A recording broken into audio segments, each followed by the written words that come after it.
Catch the spirit of the game, the Hastings Sodbusters. So proud of the guys, just kept clawing, kept fighting back, and I'm beyond proud of them. He sends a high fly ball to deep right center field. No one's going to catch that. It is going way back, and that is out of here for a home run. Luke Cossey, a monster shot, clears the 405 sign. Our first home run at Duncan Field since 2023. Touch 'em all, Luke Cossey. Our fans recognize that, and they know that it's a family atmosphere at our place, and that's what we like. One run will score. Here comes a second run home. Johnston digging for third. He slides in, and the Sodbusters have a 3-0 lead as Weston Johnston scorches one over the head of Jake Daly. All the credit to the guys in the dugout playing really, really hard, keeping it simple, throwing strikes on the mound, going right at kids, and then just keep it simple up at the plate. And all the credit to the guys for just busting their butts night in, night out. Catch the spirit of the game, the Hastings Sodbusters. So far, so good for the Hastings Sodbusters. The 11-game homestand has begun with 3 straight wins. After some anxious moments yesterday, Hastings walked it off at a 6-5 victory over the Bison. Joey Hecker had his first 2 RBIs of the summer, including the game winner in the bottom of the 10th. Cale Jensen tripled twice and scored 2 times to pace the offense. Creighton Jacobitz made his first relief appearance of the year, a good one, as he struck out the side to pick up the victory. Now Hastings tries to keep it going against the same team, the Bison. It's another gorgeous night for baseball. Temperatures in the 70s. If you're in central Nebraska, come on out. A 6:35 game time between the Busters and the Bison. Yesterday's win also propelled Hastings to 3rd place in the second half standings, as they have leaped both Casper and Fremont here in the last couple of days, and now they find themselves right in the hunt for the second half title. Noah Pegel is our producer today, Ryan Valenta alongside, and we are going to take it to Ryan right now as he has our next Sodbuster Spotlight for you. Ryan Valenta with our next episode of the Sodbusters Spotlights, and today we feature Jude Greavves, one of the Sodbuster players that comes to the Sodbusters from, not too far away from the Midwest, down in the Kansas City area. Jude, thanks for joining us. Looking forward to hearing how you became a Sodbuster this summer. Yeah, absolutely. So Chase Phillips goes to my school. He's from Aurora, Nebraska. So I was looking for a summer team this year, and I was talking to him, and he said he thinks I'd have a lot of fun up here and it'd be good for me. So my coach talked to Scott and got me on board with him as well. All right, so your teammates with Chase Phillips, that's down at Metropolitan Community College. Playing for them, what's it been like, and how you ended up there for your spring school? So I actually went to a tryout my senior year of high school there, and then so after that I got an offer and going there the last 2 years. So my freshman year, I tore my labrum.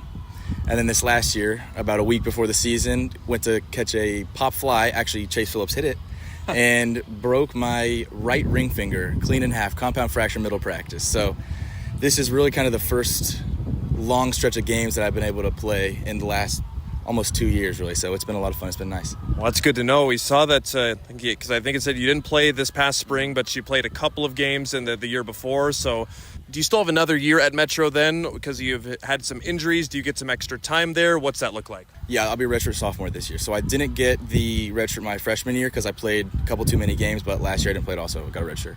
All right. Well, how about this summer here? You talked about coming here with the teammates. That's been a nice to get to know the face. What has it been like when you first got here compared to now? How comfortable are you with the guys, and what has it been like getting to know this band of misfits on the team?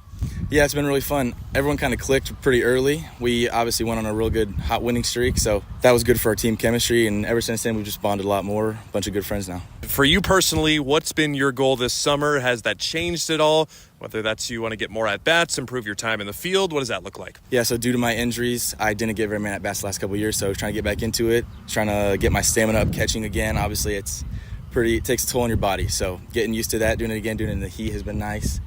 Just getting at-bats, getting a lot of playing time has been fun. All right, so we've seen you mostly at catcher and designated hitter. Is catcher your main position? Yeah. And has it always been that? How has that been? I started catching my freshman, 8th grade year, about that, and then ever since then, it's been my main position, yeah. This year at school, I'm going to be catching and playing first base, so try to get a little reps. All right. Well, since you're from the Kansas City area, are you a Royals fan, or do you have a college or Major League Baseball team that you like to follow along, or maybe some players in the MLB? Royals, absolutely. Everyone on the Royals. Everyone on the Royals. Have you always been a Royals fan? Were you paying close attention when they were the World Series champions about a decade ago? Oh, yeah. That was some of the best times of my life. In 2014 when they lost, I was 9 years old. Worst day of my life. Still remember it vividly. So do you get to go to a lot of Royals games when you're back home for the summer, or are you a little bit too busy with baseball? I try to go as much as I can. I catch a few games, but obviously with baseball it's tough. But, I try to get as many games in as I can. Talking with Jude Greavves, one of the catchers for the Hastings Sodbusters, and I know at one point there was a lot of catchers on the team as well. What was it like? Did you get to maybe pick the brain of some of the other catchers and learn some new techniques? Maybe you taught them some new techniques. What was it like to get to know the other catchers on the team and just see what kind of style they caught? Yeah, it was cool. We talked a lot about different styles of receiving, different styles of blocking. One knee down has been a popular thing recently over the last couple of years, so we talk about which knee we do and how we handle each pitch, and it's been good. All right, so as far as academic-wise at Metro Community College, do you have a major set? Are you just working on gen eds right now? What kind of interests you in the education part right now? I just got my associates last year, so I'll be going into this year probably focus on business. All right, business, a very popular route among a lot of athletes. Any sort of dream job or path that you might take with that business associate's degree? Obviously, dream job is hopefully go pro baseball, but I'm not really sure now. Kind of decide and just plan it as it goes. We'll see what happens. Okay, so you're among the guys that they want to make it to go pro. What does that? Do you have a plan in place? I want to go play at this league or this school and try and get to go pro, or is he just kind of riding the wave right now? As of right now, I'm hoping I can have a real good season this year. Hopefully get some good offers going into my next 2 years of college and then see what happens from there. All right, Jude Greavves, how about a hobby? I know you guys, you're in the middle of a stretch of pretty much a game every day for 2 weeks, but when you're not at Duncan Field this summer or even in regular summer, what do you like to do for a hobby? Recently, I've been a lot into fishing. Just got into golfing actually maybe 2 weeks ago. I'm terrible, but it's been fun. I've gone quite a few times since then, and it helps pass the time. So baseball swing and golf swing probably don't translate the best, I would assume. Not exactly. They're very different, but yeah. Do you have a favorite memory at any level of baseball, whether it was winning like your youth baseball championship or sometime in high school? Anything stick out that you'll never forget on a baseball field? I went to Cooperstown when I was in 12U, and I hit 7 home runs that weekend, so that was a pretty fun tournament. So you were was that part of the Little League World Series then? No, it wasn't exactly the Little League World Series. It was just a tournament full of, I don't even know how many teams, 100 teams maybe, from all over the United States, and everyone up to Cooperstown, New York, and played on those tiny little baseball fields, so everyone's hit a bunch of home runs, but it was a lot of fun. So that was at 12U. Do you remember, do you still know some guys from that 12U team back home? Do you chop it up? Hey, remember when we went to Cooperstown? Just tell us a little bit more about that experience. Yeah, actually, there's a kid on my college team right now who was on the same team with me when we were 12 years old, so it was cool to see him again and talk about some of those experiences that we had. I played with him for a long time, so it's a lot of fun to be able to play with those kids that you played with when I was a kid.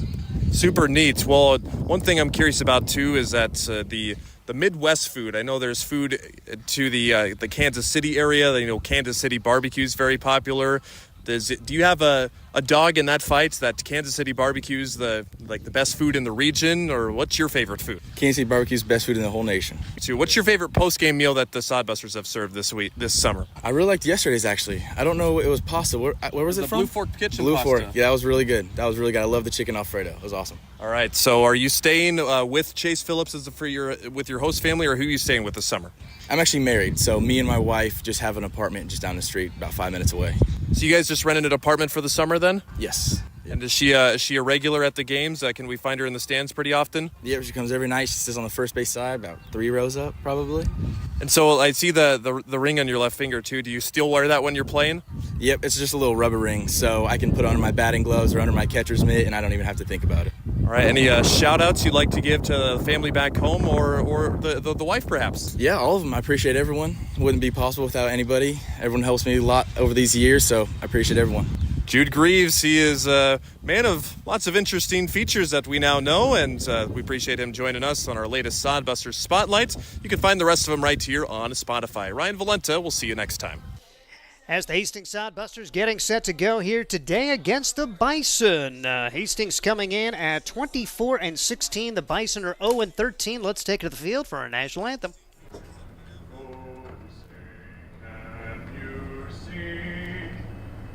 By the dawn's early light, so proudly we hailed at the twilight's last gleaming, whose broad stripes and bright stars through the perilous fight o'er the ramparts we watched were so gallantly streaming, and the rocket's red glare, the bombs bursting in air, gave proof through the night that our flag was still there. Oh, say does that star-spangled banner yet wave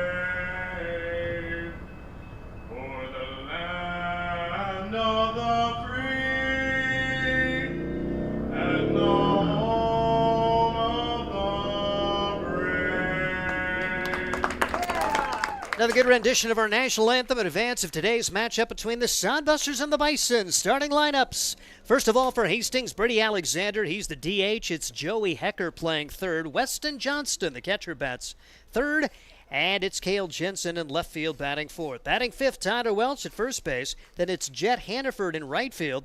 Luke Gray, the second baseman, will be batting seventh today. Chase Miller, the shortstop, bats eighth. Drew Vegan, center field, and batting ninth. It's Austin Raines on the hill for the Hastings Sodbusters. The Bison go with Rhett Rogers at second base. Sam Benz in right. Louis Coca at shortstop. Cole Bartas, the center fielder.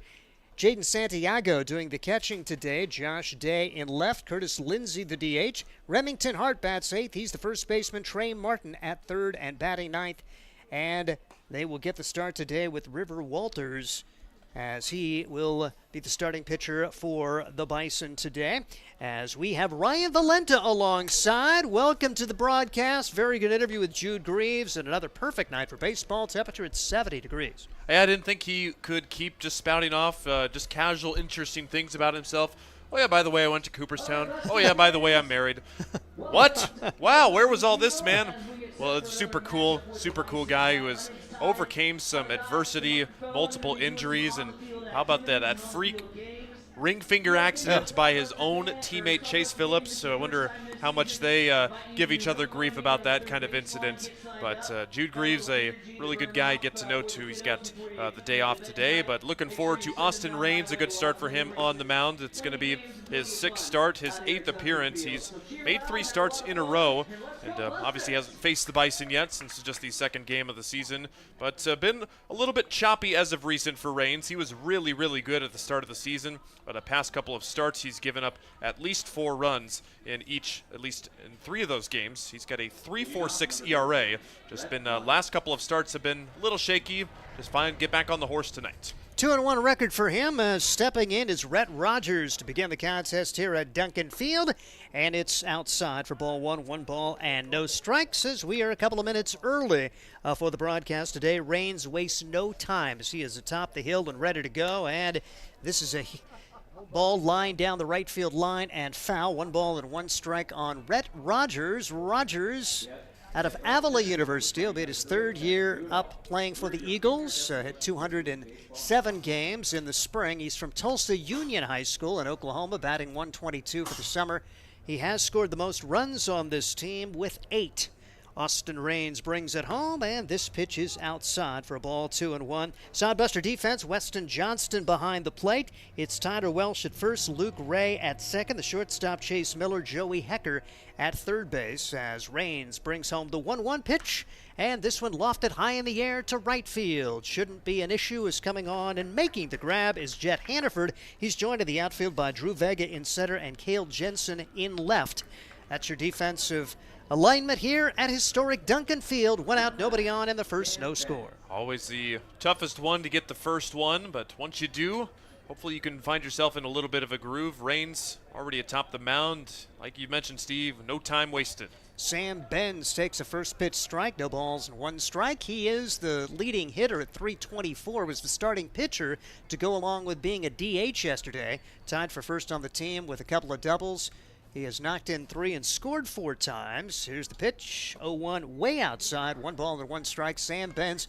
His college listed as Southwestern. It'll actually be his first year for the Mound Builders. He played at Missouri Valley this past spring with a Hastings guy, Luke Brooks, a Hastings High guy to be specific. Bouncing ball to the right side. That's going to be picked up by the second baseman, Luke Ray. Ray handles his first defensive chance since joining the Sodbusters, and Luke Ray, an Arkansas Tech product, takes care of Sam Benz. 2 up, 2 down. Good start for Austin Raines. Yeah, turn the mic down. Super neat about the Brooks connection. I actually was in the UNL marching band with his older brother, Josh Brooks. So the Brooks family, a very good baseball family. Josh on that Hastings High state tournament team back when they were the runner-up in 2019. Louis Coca swings and misses at his first opportunity. Coca, he is taking ball 1 now, 1 ball, 1 strike. A junior to be at Newman University. The Jets batting 133 for this Bison team here in the summer. A couple of doubles, has one of their 3 home runs so far, and takes this pitch at the letters for a strike. He has knocked in 4 and scored 7 times. He also leads the team in being hit by a pitch. Down to the count here, 1 ball and 2 strikes. Louis Coca swings and misses, and how about a 1-2-3 inning? Very good for Austin Raines, the Dodge City Community College conquistador to be.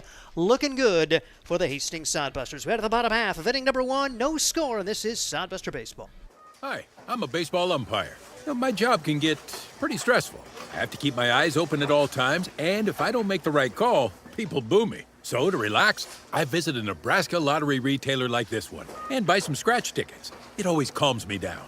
Hey, you cut in line. I did not. All right, you're out of here. Hey, he didn't cut. All right, you're out of here. I feel better already. The Nebraska Lottery. Top prize odds vary by game. There's nothing like relaxing on a summer day. Nothing like taking in a Hastings Sodbuster baseball game.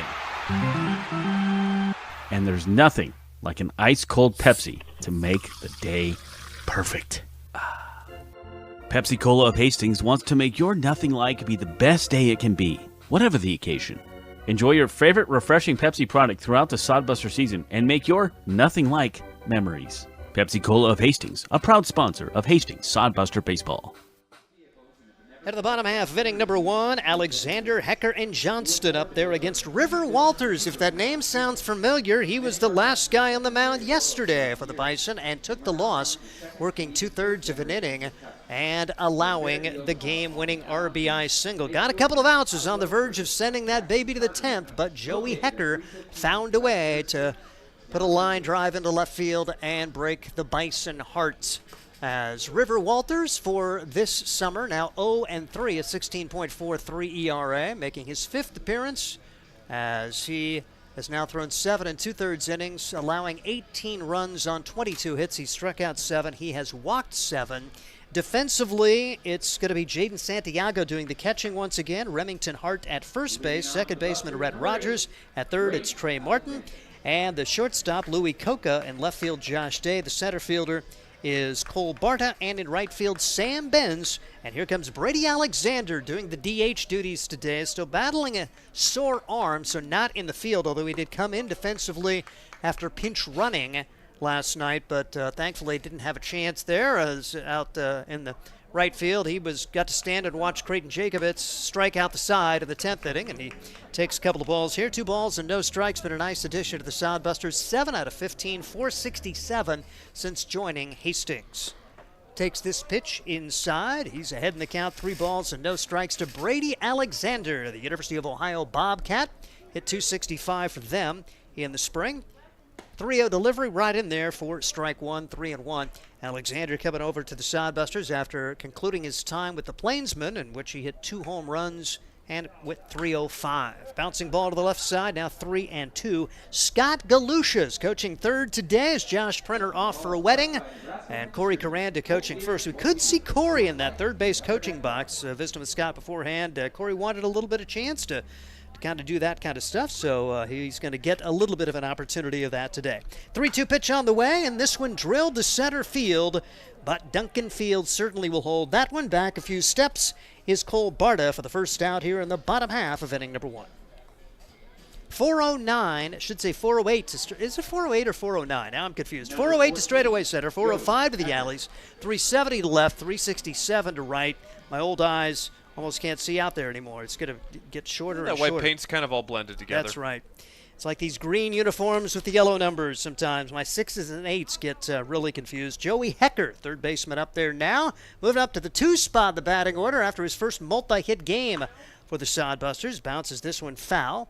Joey Hecker, he's one of the college players to be. Going to be headed to Washington State. Headed back to Washington State, if you will, because he's from Pullman, Washington. And coming here for some at-bats in the summer. Now at 353 on the year after his multi-hit game yesterday. And he's ahead in the count, 2 balls and a strike on Joey Hecker. Hecker going 2 for 4 with the 2 runs batted in, including the game winner. 2-1 delivery on the way, and this one hit pretty hard, but that's right at the center fielder again. 2 chances for Cole Barta and 2 outs here in the first.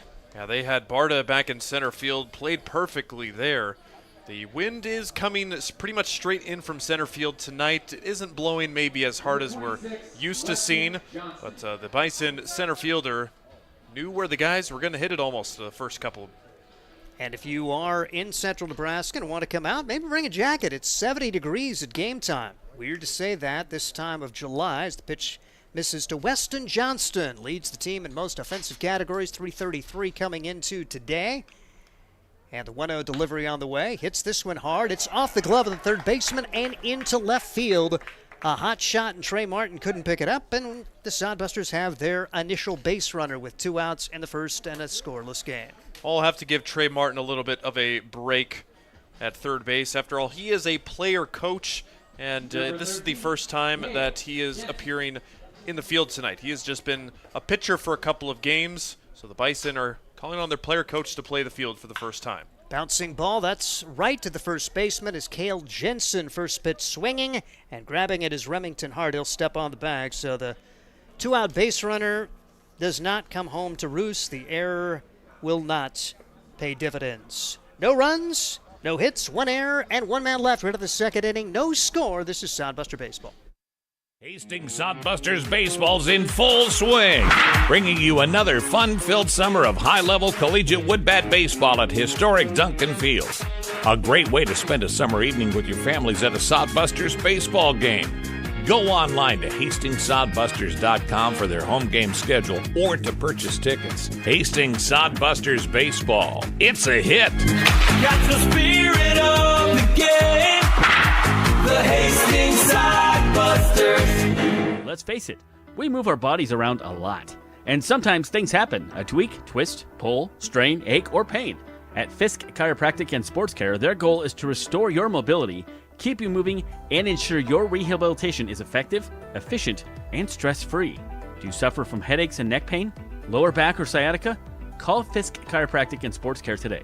Start to discover wellness through chiropractic care.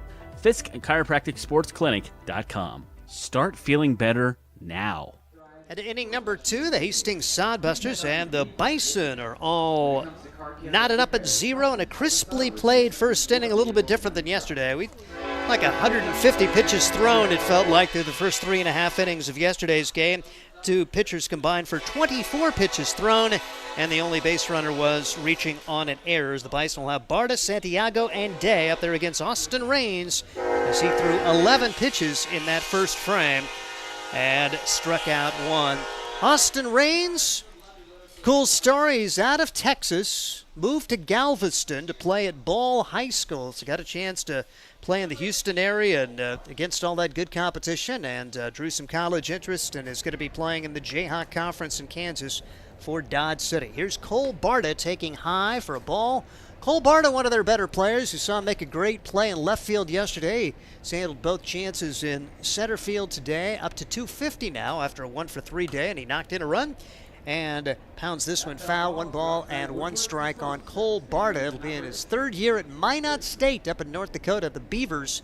He's from Grand Forks and Central High School there. Good student on the honor roll at Minot State. 1-1 pitch, foul back, 1-2 the count on Cole Barta. First batter here in the second inning as the Sodbusters trying for their second straight against the Bison. Hastings coming in at 24-16, trying to get 9 games above 500. That was their highest mark. They did that 5 times earlier in the year. Have never been 10 games over 500. If they find a way to get a series sweep in this one, they can accomplish that. Pitch now missing, 2 balls, 2 strikes on Barta. Fourth batter of the ball game for the Bison. Travel-only team here in the Independence League. Tried to check his swing and went around. Cole Barta, the second straight strikeout victim for Austin Raines, wrapped around that first inning break. Home plate umpire Bill Biven able to call that one himself, and that was pretty clear cut from the booth. Barta not able to hold up. A couple of strikeouts now for Raines. Jaden Santiago will bat now, and T. Smith, the field umpire, he just doesn't get a day off. Birthday boy here a day or so ago, and coming right back out here to do some umpiring. Jaden Santiago up there now. Santiago coming in at 139. 3 runs batted in, 5 runs scored. Did have a multi-hit game yesterday as he went 2 for 4 with a run scored. Fouls the pitch away, 1 ball, 1 strike. This game by the numbers. Bison batting 192, a team ERA of 8.8. The Sodbusters coming in 260 for their batting average with a team ERA of 4.51. But they've pitched it much better here at home. Their team ERA at 2.56 at Duncan Field. Count goes to 2 balls and a strike on Jaden Santiago, who did the catching yesterday, and he's right back behind the plate today. Bouncing ball to the left side. This will be handled by Chase Miller. Throws to first. A little bit of a low throw, but handled nicely by Tyler Welch at the other end, and there are 2 outs. Well, ever since the departure of former Sodbuster shortstop Christian Loera, Chase Miller, he's done a really nice job of locking things down. Very athletic, knows when to charge balls, and can make some pretty accurate throws on the run. Battled a bum ankle early in the summer, so didn't see as much playing time as he had hoped, but really making the most of his opportunity now. And even though he doesn't have the greatest batting averages, gets on base a lot. He's had a good eye and has been one of the spark plugs at the bottom of the order for the Sodbusters during his little winning streak. Batting now, Josh Day. He takes a ball and a strike. 1 ball and 1 strike now on Day, one of the Penn State Shenango guys. Day went to Kentucky Christian and was actually a college teammate of the head coach, Trey Martin. Of course, Martin's still finishing up at Kentucky Christian. He'll be in his last semester there and have a business degree. But Day decided to go back east for his next college experience. Watches this pitch go by for ball 2, 2 balls and 2 strikes on Josh Day. He's out of Phoenix, Arizona. It's a long way away from home. Watches this pitch go by for strike 3. How about 6 up and 6 down for Austin Raines, including 3 strikeouts as we head to the bottom half of inning number 2. No score. This is Sodbuster Baseball.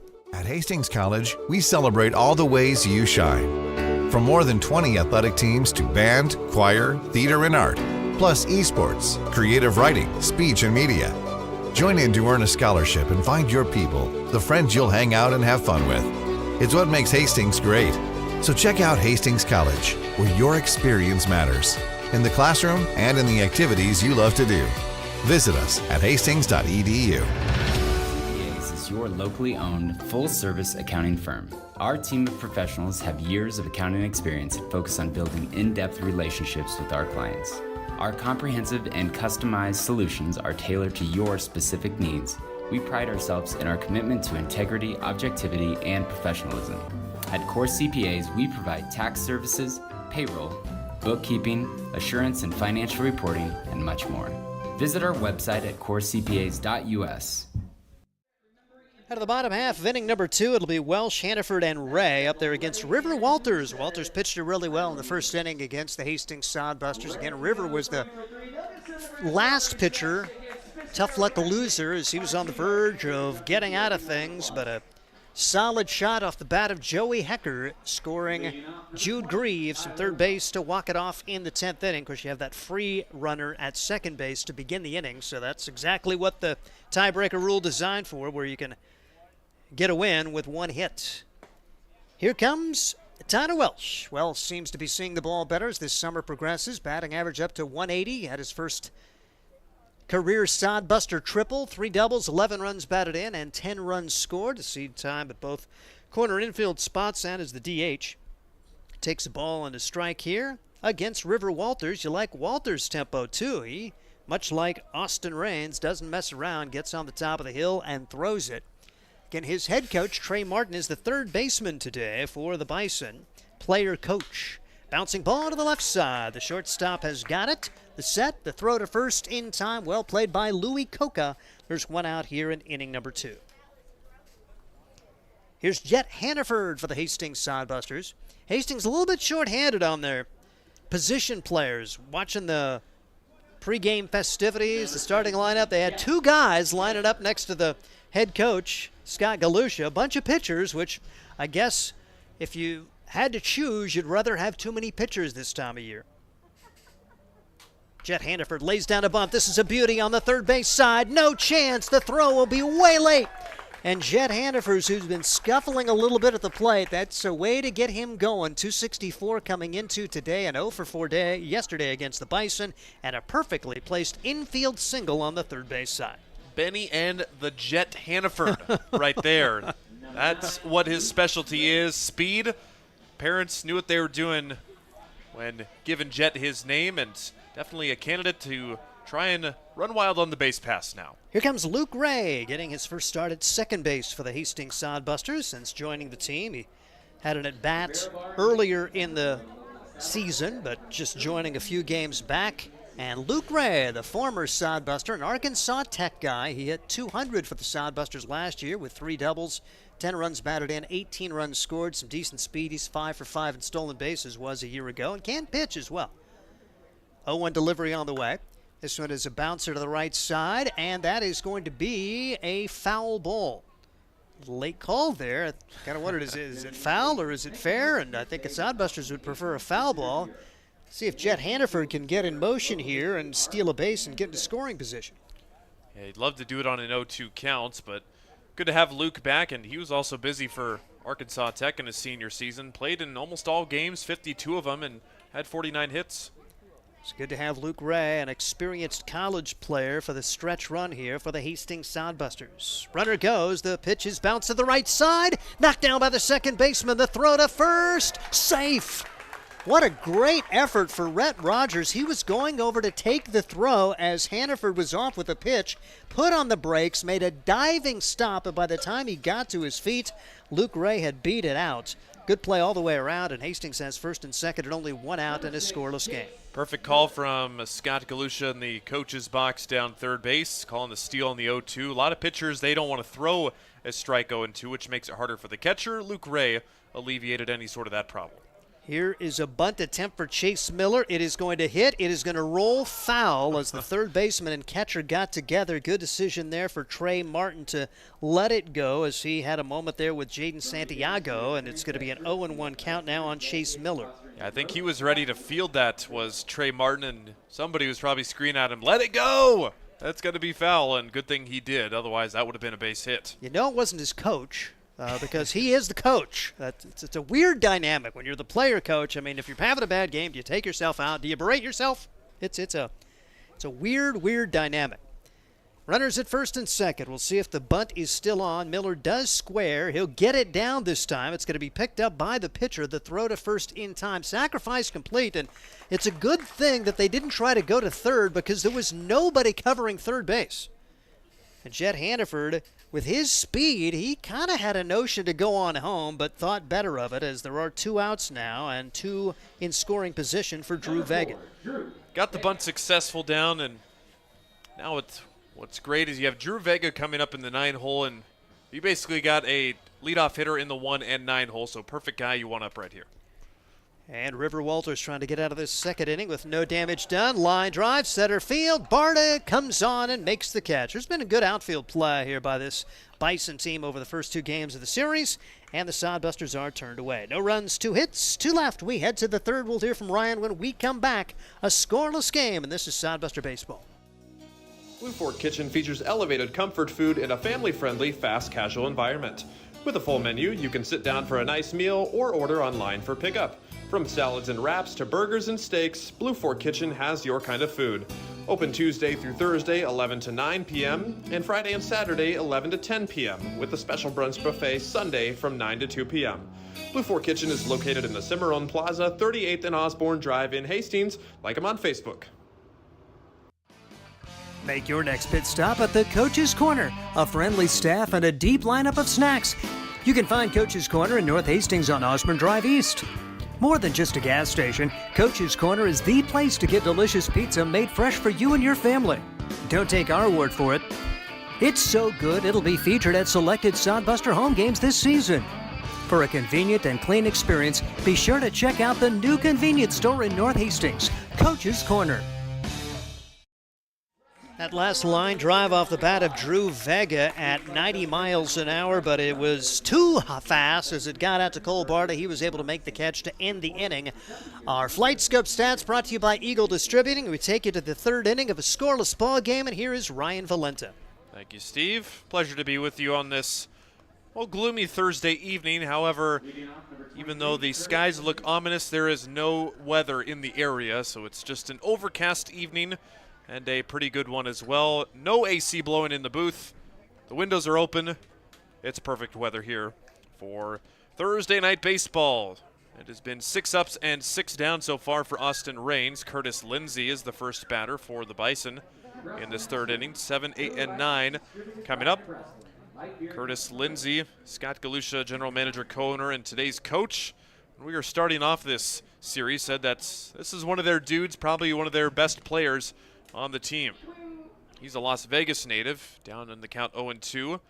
Spent last year at College of the Canyons in Santa Clarita, California, and he is now committed to Benedictine University in South Carolina for next year. Swing and a miss, strike 3. Austin Raines blows 3 pitches by Lindsay, his 4th strikeout already.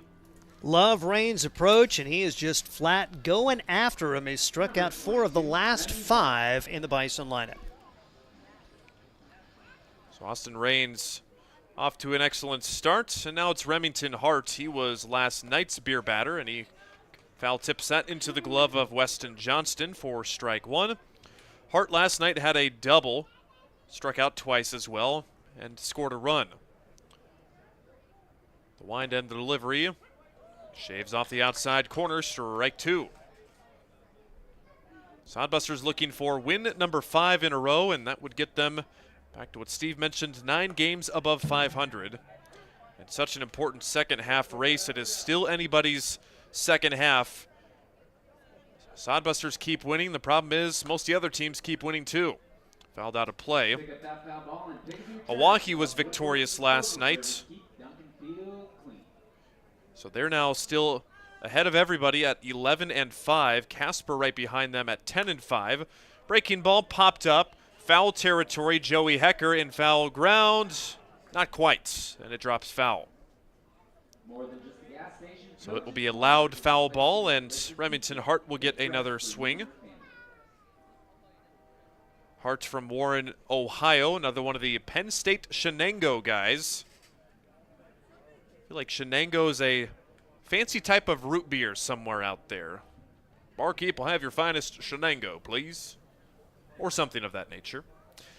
A 1-2. It's fouled off the foot. Could be another soft drink or some drink of any kind, Steve. Or is it a swear word when you don't want to swear? Ah, Shenango. Oh, you are so full of Shenango. You got to be Shenangoing me. Yep. Whatever. I love the It's word. such a fun word. Yes, Penn State Shenango. Don't even have to call them the Nittany Lions because they do. Every one of those schools goes by the Nittany Lions, no matter where they are. Strike 3 called. Remington Hart caught looking, doesn't agree with the call. A fastball that is right on the black, according to Bill Biven. Second strikeout of the inning and 5th in 8 batters. And Trey Martin, the opposing player coach, is the beer batter. So That's this is cruel. Yeah, that is just really, really cruel. Oh my goodness. Because Trey Martin has not had an at-bat this season in 13 games, and he'll take a strike at the top of the zone.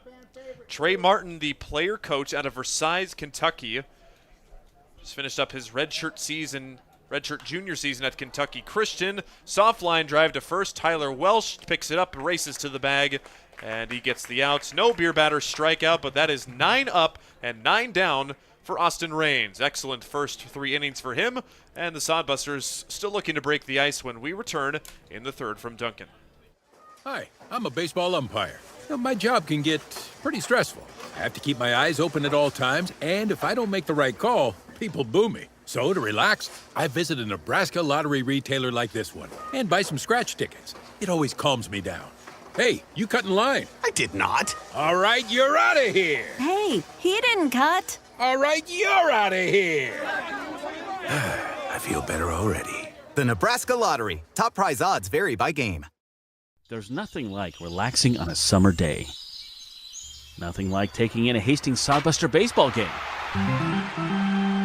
And there's nothing like an ice-cold Pepsi to make the day perfect. Pepsi Cola of Hastings wants to make your nothing like be the best day it can be, whatever the occasion. Enjoy your favorite refreshing Pepsi product throughout the Sodbuster season and make your nothing like memories. Pepsi Cola of Hastings, a proud sponsor of Hastings Sodbuster Baseball.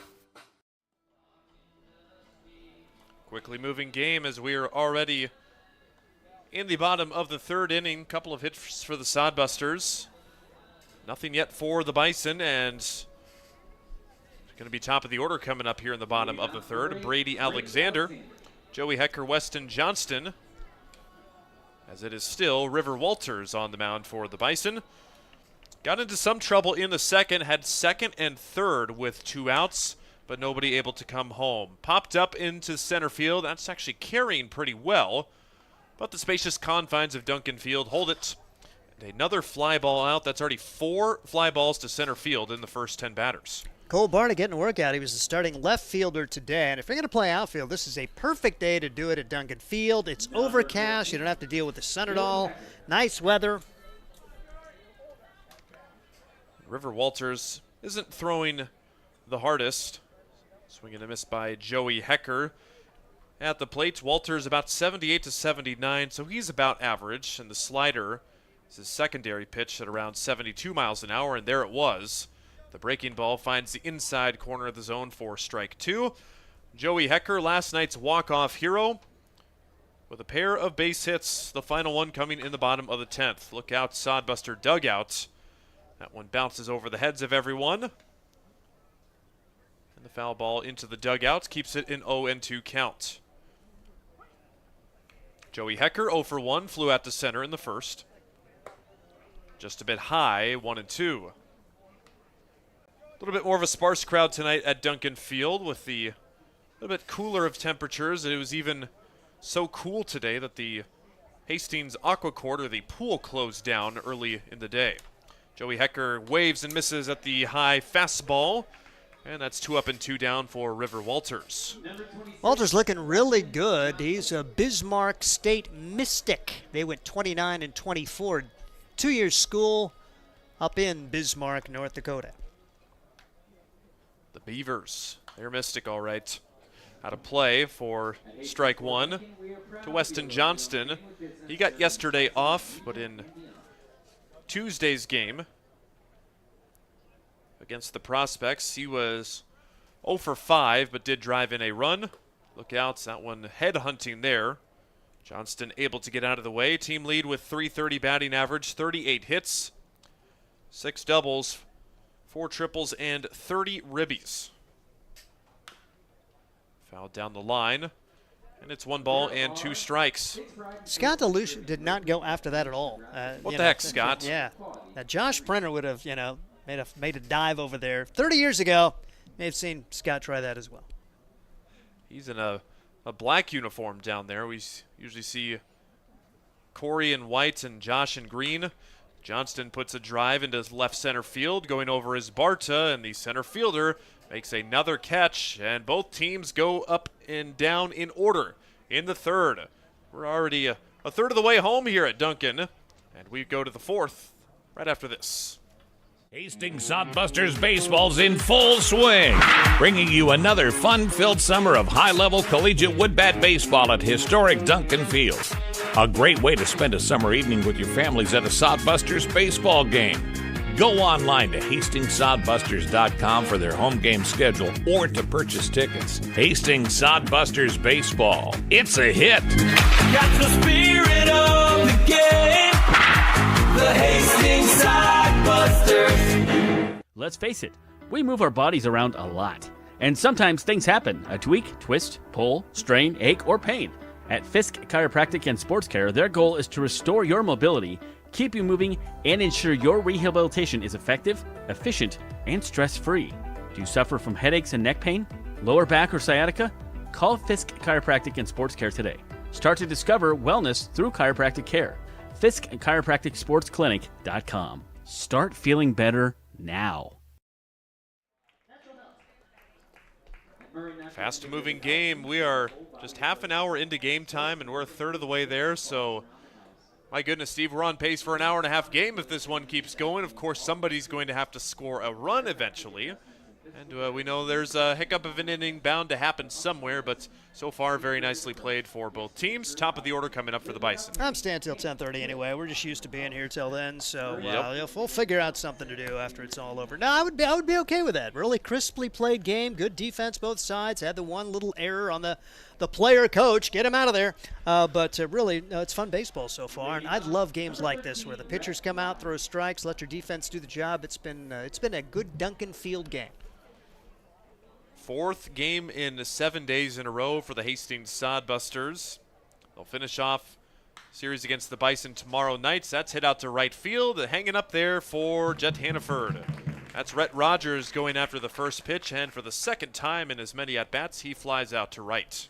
Jet going to have to be ready out there. And the Sodbusters with tremendous outfielders all the way around, and they're not even playing the guy who may be the best. Luke Causey's battling a little knee issue. Remember, he took a dive right on the foul line a few games ago, and we kind of wondered at the time, and I think that may have been the day where he tweaked that knee and just has not been able to quite come back yet.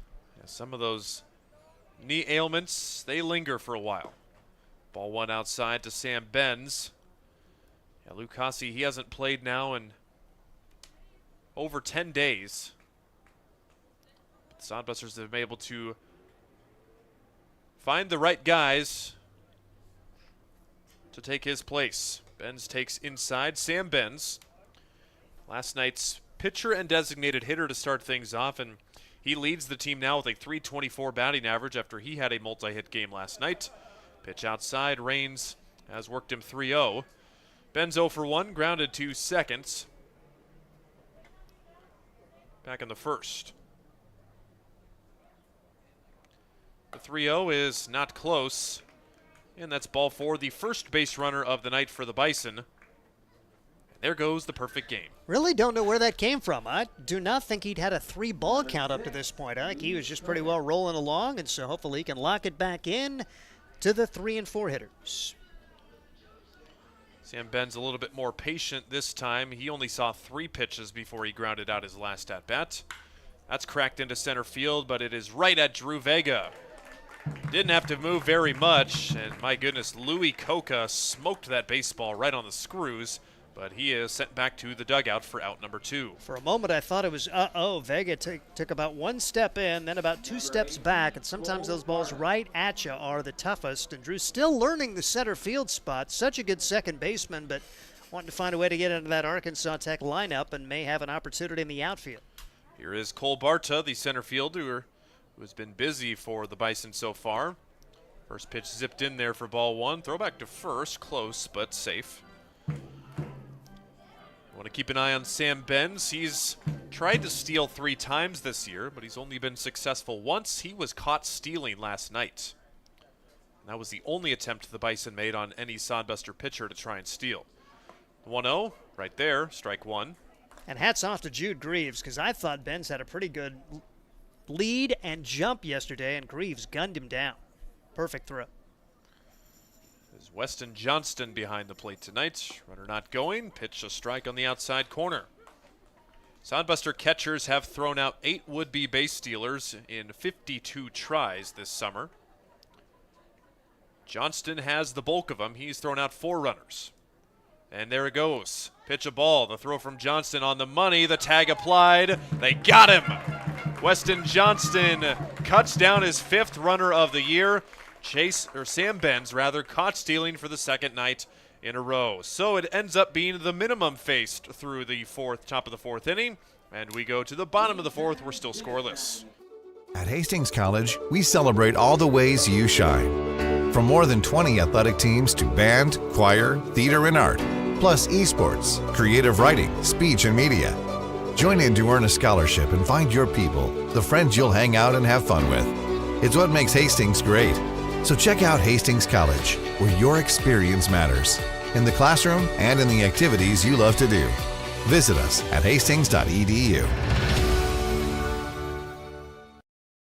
Core CPAs is your locally owned, full-service accounting firm. Our team of professionals have years of accounting experience and focus on building in-depth relationships with our clients. Our comprehensive and customized solutions are tailored to your specific needs. We pride ourselves in our commitment to integrity, objectivity, and professionalism. At Core CPAs, we provide tax services, payroll, bookkeeping, assurance and financial reporting, and much more. Visit our website at corecpas.us. The Sodbusters are coming up in the bottom of the 4th inning. Ryan Valenta, Steve Stein with you on this 70-degree Thursday evening. The weather is expected to get back up into the normal July temperatures over the weekend. 86, 88, and 90 degrees the forecasted temperatures for the next 3 days. So the Sodbusters will likely go back to the heat tomorrow when they wrap up the series with the Bison. Looking for the series win tonight. It's a different story from last year so far, where the Bison, they were scoring early and often in both games. The Bison did get that big 4-run inning last night against the Sodbusters, but it wasn't compounded pressure. It was just kind of one big inning. So far in the first couple of games now, Bison offense relatively quiet. Cale Jensen at the dish with a 1-1 count. He'll swing and miss at the pitch down in the zone. River Walters back out for his 4th inning of work. He's given up a couple of singles to the middle of the order, but nothing else outside to make it 2-2. Sodbusters also had a base runner on an error by the 3rd baseman. Pitch outside again. The count has run full. Cale Jensen being patient at the plate. Last night, what a night for him. He was 2 for 5. He had 2 triples. He busts his bat there, and it's right over the bag, a foul ball. That looked like that was right over the bag, but called a foul ball. But unfortunately, I think that bat is toast. Yeah, you can see Santiago picking up shredded pieces of lumber. Cale Jensen catches a huge break. He'll get the new bat, but certainly looked fair from here, but a tough deal. T. Smith right there, so you give him the benefit of the doubt. So the Bison certainly thought it was a fair ball. They were ready to step on the bag with Remington Hart. Yeah, Hart trying to explain to T. Smith how it was fair, but Jensen will go down swinging nonetheless. So no harm there for the Bison. End up striking out the batter, the 2nd K for River Walters. River looking really good as he was 0-1 in the spring with a 6.92 ERA for Bismarck State. That's a 2-year school. As the Mystics went 29-24 in their spring campaign. Tyler Welsh swinging at the first pitch. A little bit too much hook on that ball, and it goes foul down the left field line. Speaking of Bismarck State, I mistakenly mentioned them for the Beavers because we were just talking about Minot State, then we're talking about a school called the Mystic Beavers. Actually, maybe not. Sounds like a National Geographic special that Morgan Freeman would narrate. Tonight, we'll be talking about the Mystic Beavers. I'm glad you tried it. I was going to say, I'm not even going to try the Morgan Freeman voice right now. That was terrible. That was an awful, awful try. I apologize. Great baseball here, and bad Morgan Freeman.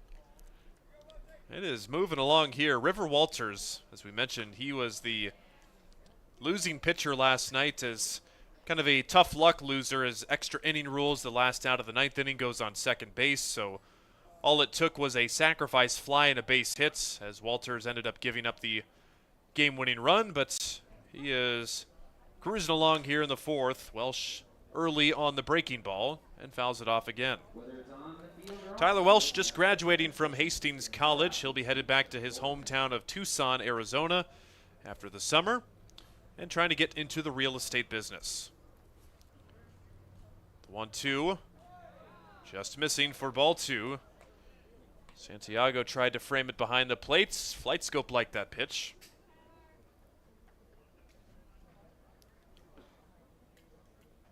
The 2-2 pitch, Welsh into right field. It'll hang up there for Sam Benz. He makes the catch for out number 2. Sodbusters have mostly been hitting pop flies into the outfield, but that was a solid line drive, just right at a defender. And you say pop flies, but I mean, there have been some solid drives, but they just feel like pop flies here at Duncan Field. They've struck the ball with some authority, but just haven't been able to find a gap. Some of them just hang up there too long. Don't want to come down until a fielder is right there with them. There is a ground ball to third. Trey Martin smothers it, but he won't be able to make the play. And that will likely be the second error on the player coach down at third base. Jet Hannaford is in safely. There was really no margin for error there on a chopper from Jet Hannaford. It didn't take much for him to be safe anyway. Matter of fact, it would have been fascinating to see a clean play and a throw to first. Could Jet have beaten it out anyway? I think if Martin makes that a clean play, then they do get him at first probably. But Hannaford is on for the second straight time. He singled back in the second. Now he's on via an error. So a couple of E5s down at third base now, and here is Luke Ray. Got his first hit of the Sodbuster season back in the second inning. That was on that play where he grounded it to second, where the second baseman was going to cover the base and couldn't get back to field it in time. Pitch downstairs, 1 ball and 1 strike. Still a scoreless game. Sodbusters and Bison.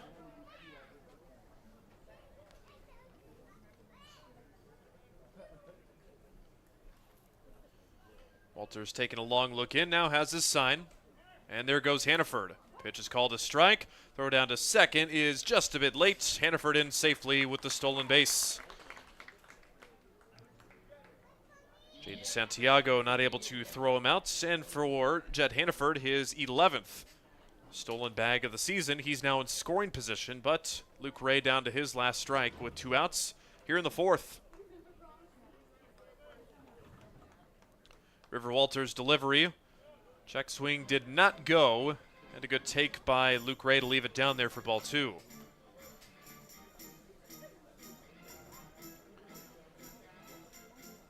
Sodbusters looking for win number 25 of the season and win number 9 of the second half tonight. 2-2. Cue shot. This is going to be trouble for Rhett Rogers. Charges, throws. They just get him by a half a step. As Ray is retired, Sodbusters strand a man in scoring position and... Hold on, do you smell that? That is the smell of a pitcher's duel cooking right here, ladies and gentlemen. Both guys on fire right now. No score as we enter the 5th inning. Blue Fork Kitchen features elevated comfort food in a family-friendly, fast casual environment. With a full menu, you can sit down for a nice meal or order online for pickup. From salads and wraps to burgers and steaks, Blue Fork Kitchen has your kind of food. Open Tuesday through Thursday, 11 to 9 p.m., and Friday and Saturday, 11 to 10 p.m., with a special brunch buffet Sunday from 9 to 2 p.m. Blue Fork Kitchen is located in the Cimarron Plaza, 38th and Osborne Drive in Hastings. Like them on Facebook. Make your next pit stop at the Coach's Corner. A friendly staff and a deep lineup of snacks. You can find Coach's Corner in North Hastings on Osborne Drive East. More than just a gas station, Coach's Corner is the place to get delicious pizza made fresh for you and your family. Don't take our word for it. It's so good it'll be featured at selected Sodbuster home games this season. For a convenient and clean experience, be sure to check out the new convenience store in North Hastings, Coach's Corner. Still no score as the Sodbusters and the Bison in the midst of a pitcher's duel. Steve Stein, back to you. Austin Raines has still faced the minimum. Allowed a 1-out walk in the 4th, but a caught stealing as Sam Benz gunned down by Weston Johnston. What a throw for him. So it'll be 4, 5, and 6 here in the 5th with Barta, Santiago, and Day against Austin Raines. 5 strikeouts. Just the one walk, his only blemish, working out of the wind as he says yes and brings it home. And it's high and away for ball one. 1 ball and no strikes. Had a chance to visit with him a few days ago. And if you want to rehear that interview, it's in our Sodbuster Spotify feed. All of our player interviews and the post-game interviews with Josh Printer are there. 1 ball and 1 strike to count on Cole Barta. He's done a great job at the outfield, both in left and center over the first 2 games this series. He was a strikeout victim his first time up and takes a strike here, 1-2 the count on Cole Barta. He'll be in his 3rd year for Minot State. Batting .250 coming into this one. Another of the guys who's a two-way, could see time on the mound as well. Hits this one hard into center field. That's going to be a base hit as Drew Vega fields it on a hop. So Barta has the first hit of the contest, a leadoff base runner for the Bison for the first time today in this 0-0 game. Took 4+ innings for the Bison to get their first hit. They had 9 last night, and they were well on the scoreboard by then. But Austin Raines still just a ground ball away from a double play potentially. Here's Jaden Santiago. He is just a high school grad who's going to Columbia University, and he's first pitch swinging. Lines this one to right field. Jet Hannaford has that. Takes a look back at first, but Cole Barta was almost there, so he'll bring it into second as well. So 1 pitch, 1 out to retire Santiago, and there's 1 on and 1 out now for Josh Day. Man, the Bison are being really aggressive on first or even second pitch tonight, but it's been a better job by Raines. It's not just like he's throwing a first pitch fastball every time. He's mixing in a breaking ball so that the Bison haven't been able to just get easy base hits on a free over fastball. Here's Day, who hit 219 games for Penn State Shenango. He's first pitch swinging. Second baseman Ray makes the tag, throws to first, double play. Luke Ray, good defense there as he was able to lay the tag on Barta. Barta doesn't think so as he stands at second, but this inning will come to a close on a 4-3 twin killing. Way to the bottom half of inning number 5. No score. This is Sodbuster Baseball. Hi, I'm a baseball umpire. My job can get pretty stressful. I have to keep my eyes open at all times, and if I don't make the right call, people boo me. So to relax, I visit a Nebraska lottery retailer like this one and buy some scratch tickets. It always calms me down. Hey, you cut in line. I did not. All right, you're out of here. Hey, he didn't cut. All right, you're out of here. I feel better already. The Nebraska Lottery. Top prize odds vary by game. There's nothing like relaxing on a summer day. Nothing like taking in a Hastings Sodbuster baseball game. And there's nothing like an ice-cold Pepsi to make the day perfect. Pepsi Cola of Hastings wants to make your nothing like be the best day it can be, whatever the occasion. Enjoy your favorite refreshing Pepsi product throughout the Sodbuster season and make your nothing like memories. Pepsi Cola of Hastings, a proud sponsor of Hastings Sodbuster Baseball. Really good baseball. 0-0 as we head to the bottom of the 5th. Miller, Vega, and Alexander trying to figure out River Walters. He has done a really good job today as he has given up just the 2 hits. There's been 2 errors committed behind him, but is able to work around those. The Sodbusters see if they can provide some offense. The Bison got their first hit in the 5th inning, but another double play, or I should say a double play today.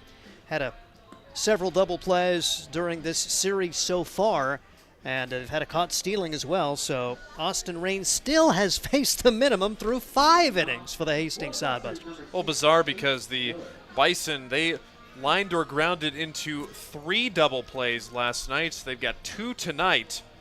5 double plays in 2 games rather.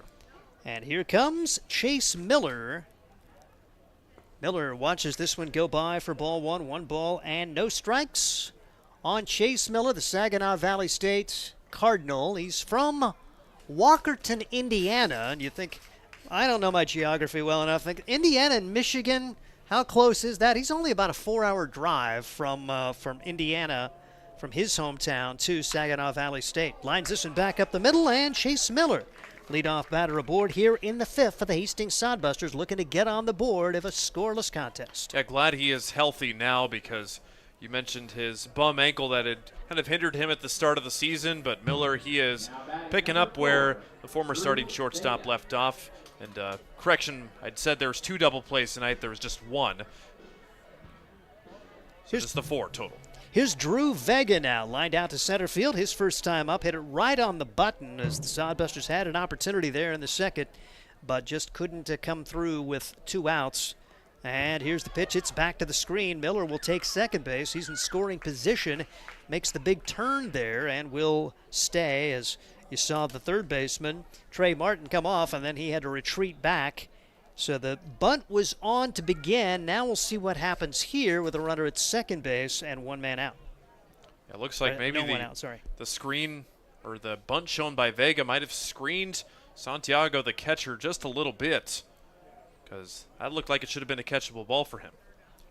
Here's the pitch.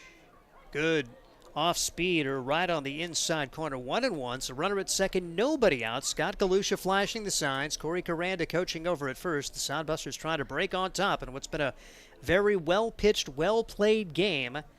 Crisply moving here at Duncan Field today. 1-1 delivery on the way. Runner goes. Pitch taken, and it bounces off the catcher and over by the dugout. No chance for advance, but again, that bunt really seemed to mess with the catcher, Santiago, who seemed to get crossed up with his pitcher there, and it bounced away. Now there's a runner at third base. It will be a stolen base, however, with Miller on the move. Yeah, that was either a cross-up or somehow the bat of Vega just made the ball disappear because it was right down the middle, and I wonder where that got Santiago, and it almost rolled into the Sodbuster dugout as well. So now runner at third and nobody out, and Vega will line this one foul. Any old ground ball to the left side should get a runner home. Interesting now that the shortstop's playing back, the second baseman playing in, and they will go back to their normal positions. They will concede a run right here in the 5th inning. So a ground ball to a middle infielder will score a run. Pitch taken upstairs, now 2 balls and 2 strikes on Drew Vega. Hastings Sodbusters trying to find a way to grab the lead. The Bison have been tough here in this series. Hastings rallied for a 10th inning win yesterday, 6-5. 2-2 pitch on the way. Line drive, center field, that's a base hit. A run will score. Vega around first. He's headed to second. Barda's throw is not going to be in time. It's an RBI double off the bat of Drew Vega. And the Hastings Sodbusters have broken on top with a single and a double here in inning number 5. Now, if you were to somehow compile all of Drew Vega's at-bats from last year and this year into an AI system, and you would ask, what's the most likely outcome for Drew Vega in this at-bat? That right there. Line drive to right center field, a situational hitting to drive in a run. Comes up with his 4th double of the year, his 22nd run batted in. Much more of an RBI guy this year for the Hastings Sodbusters. Good to see him in that category. And runner in second, nobody out. Hastings looking for more as the pitch is taken for a strike. Back to the top of the order to Brady Alexander, who's hit it hard twice but flown out to center field twice. 1-0. Sodbusters on top. They have 4 hits, just 1 so far for the Bison, and the pitch taken upstairs for a ball. Just where you want to be in your lineup with the top of the order up there, and Alexander, Hecker, and Johnston have all been swinging it well as they try to add on to a 1-0 lead. Pitch just off the inside corner. Vega had a huge lead, and they were not paying much attention to him. Sodbusters have already stolen third base once this inning and very easily could try again. See how it all works out for Hastings. 2-1 delivery on the way. High in the air to center field again. Vega will tag, and the right fielder will come over and make the play. They will try to throw to third, but no chance. Vega moves up, and so Alexander gets the job done by flying out to Sam Benz. That gets Vega to third with only 1 man out, and Joey Hecker tries to bring him home. A good base running by Vega. Knew that he wasn't going to be able to, that ball wasn't going to drop, and especially with the right fielder taking it, his momentum's going away from the ball. Perfect read, and he's in 1 base closer. Now Joey Hecker, who had the game-winning RBI single yesterday, stands at the plate 0 for 2 against Walters. Watches this pitch inside for ball 1. 1-0 the count on Joey Hecker for the Hastings Sodbusters. Getting some more opportunities down the stretch. 1-0 delivery. Swung on and missed. In advance of his freshman year for his hometown college, Washington State.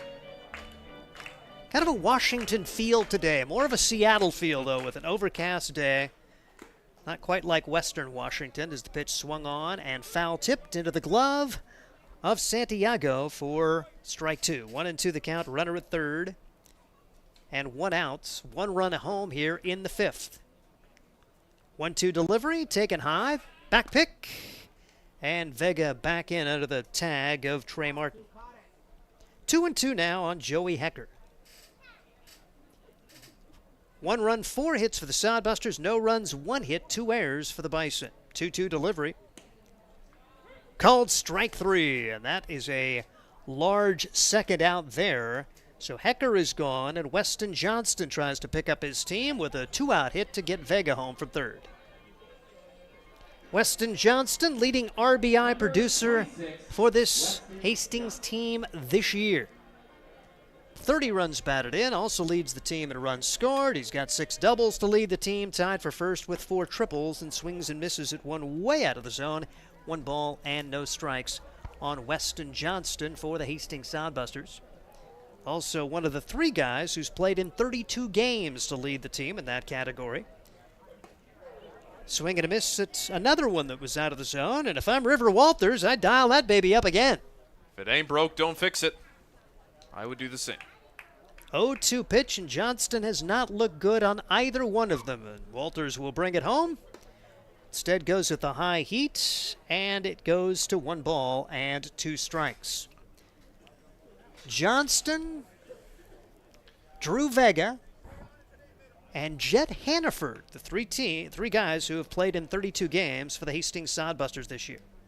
1-2 delivery, and that just misses, and I think Weston Johnston was ready to go to the dugout. The Bison certainly were, and it's 2-2 now on Weston Johnston. You better be swinging now, buddy. And here comes a visit to the mound here, as this is going to be Ethan Miller, another pitcher, to come in and talk to his right-handed pitcher because their head coach is playing third right now. Interesting to do it in the middle of the count, too. I know you thought that the pitcher had strike 3 right there, which Flight Scope thought that one looked pretty good as well. But there must be an ulterior motive to visit the mound in a 2-2 count in the middle of an at-bat. And I thought maybe he was getting to a pitch count situation, but it is at 75. If you throw under 80, you could come back on 3 days rest, but he is at 75, so chance to maybe finish this guy if they want to keep him under a certain amount and have him back for 1 less day of rest, because they're probably trying to manage their pitchers to get through this next few games. They have 5 more games remaining before they are done. 2 balls, 2 strikes, 2 outs. Here's the pitch to Johnston. Bouncing ball to the right side. Second baseman charges, sets, throws to first in time. Well played. Sodbusters will settle for 1. That's a good job there for Rhett Rogers to throw out Weston Johnston. The Sodbusters get a run on 2 hits, but they leave a man at third, and we head to the 6th. We'll hear from Ryan when we come back in a 1-0 Hastings lead. This Sodbusters baseball's in full swing, bringing you another fun-filled summer of high-level collegiate woodbat baseball at historic Duncan Field.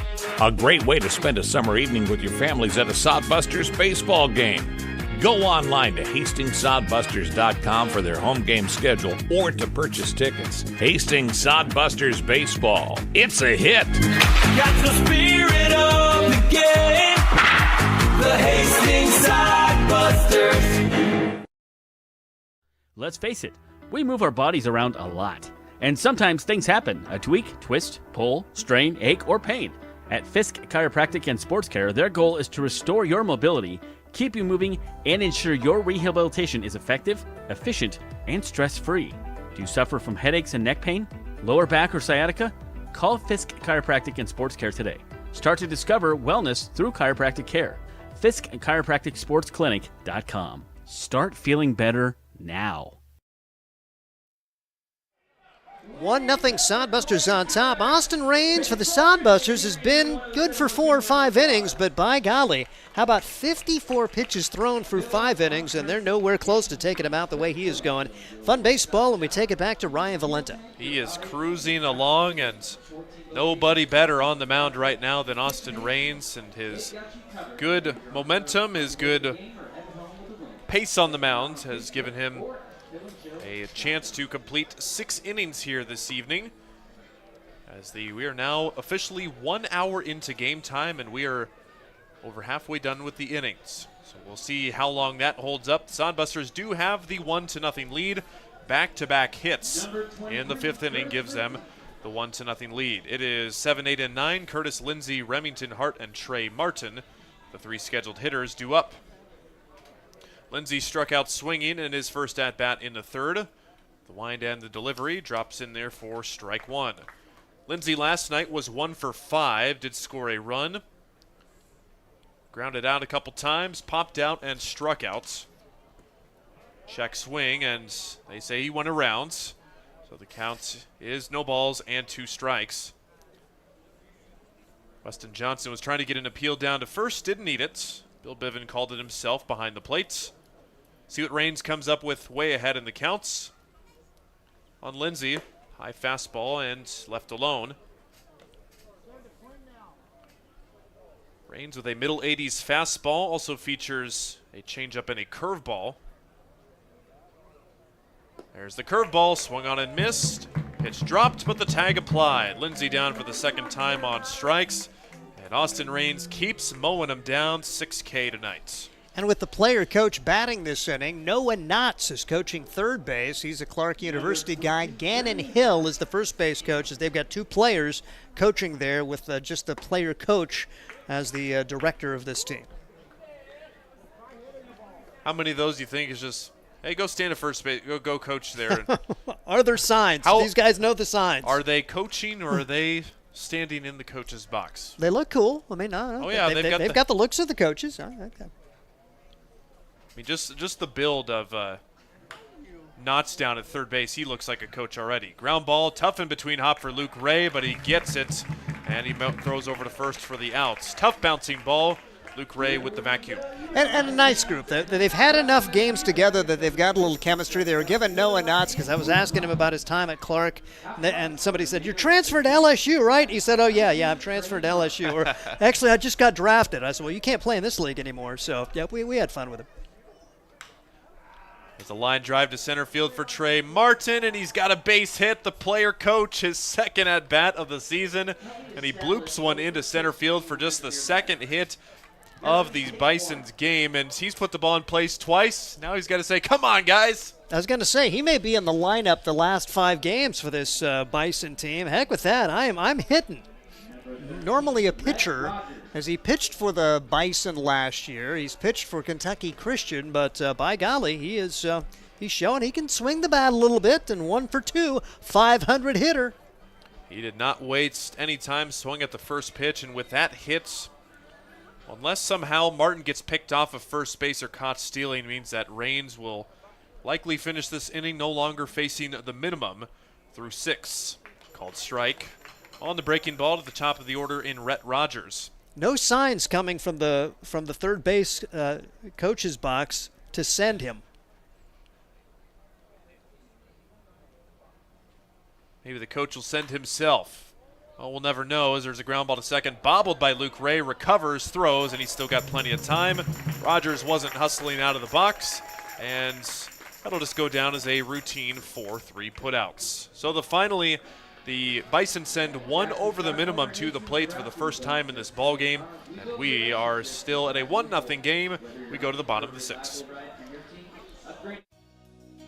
Blue Fork Kitchen features elevated comfort food in a family-friendly, fast casual environment. With a full menu, you can sit down for a nice meal or order online for pickup. From salads and wraps to burgers and steaks, Blue Fork Kitchen has your kind of food.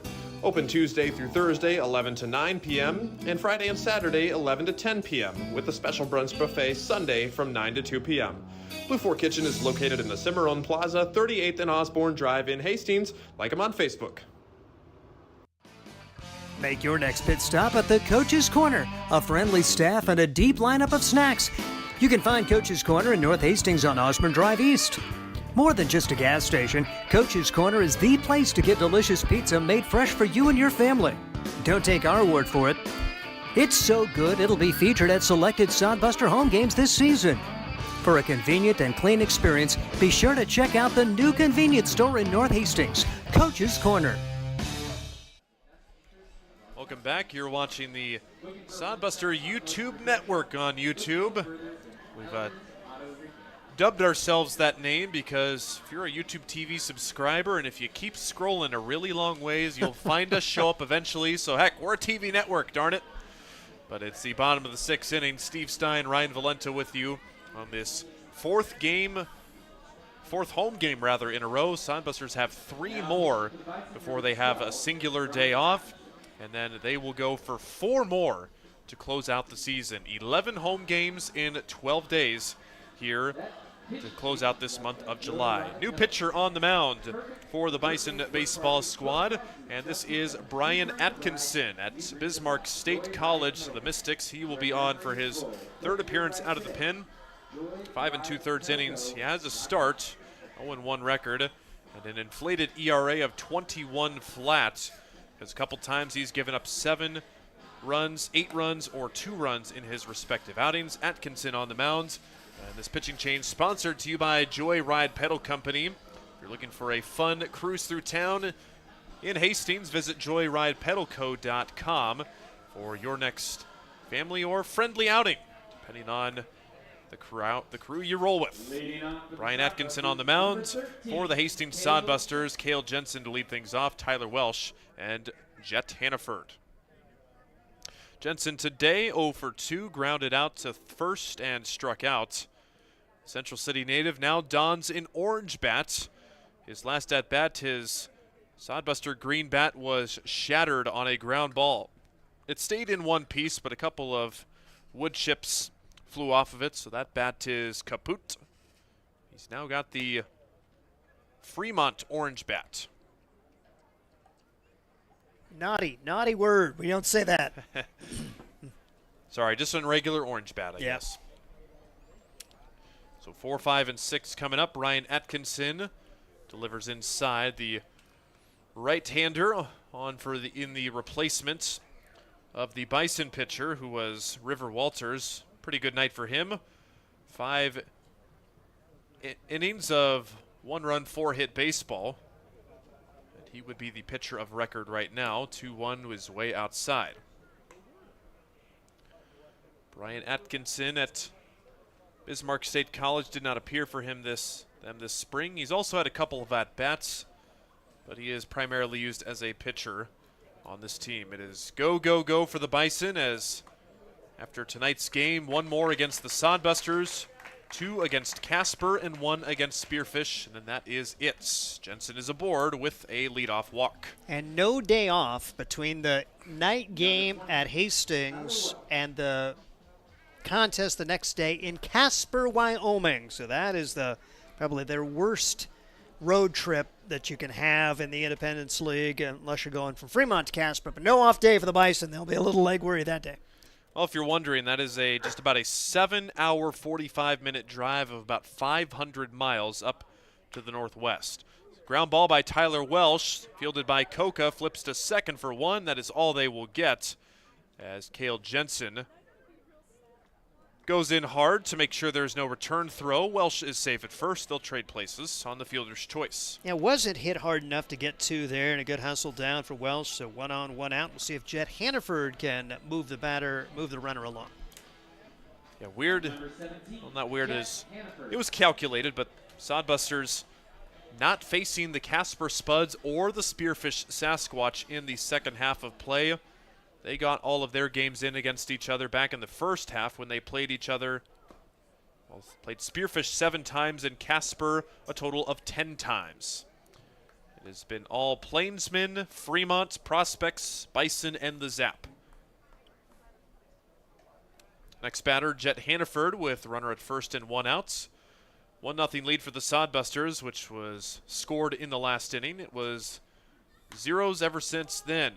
Soft pop-up into shallow right. Racing in is the right fielder, Sam Benz, and he will make the catch right in front of his second baseman for the second out. Welsh back to first. And very easy for me to say up here, but way too many fly balls. Just cannot find a way to put one on the ground, make this team play some defense, because the pop-ups don't go anywhere. And like I say, even the hard fly balls, Sodbusters have hit some right on the button, but just no liners over infielders' heads in this game. We saw the 2 games in the Prospect Series. The Sodbusters, they were probably the the best fundamental hitting performance we saw them do all season, where they beat the Prospects pretty handily in both of those games.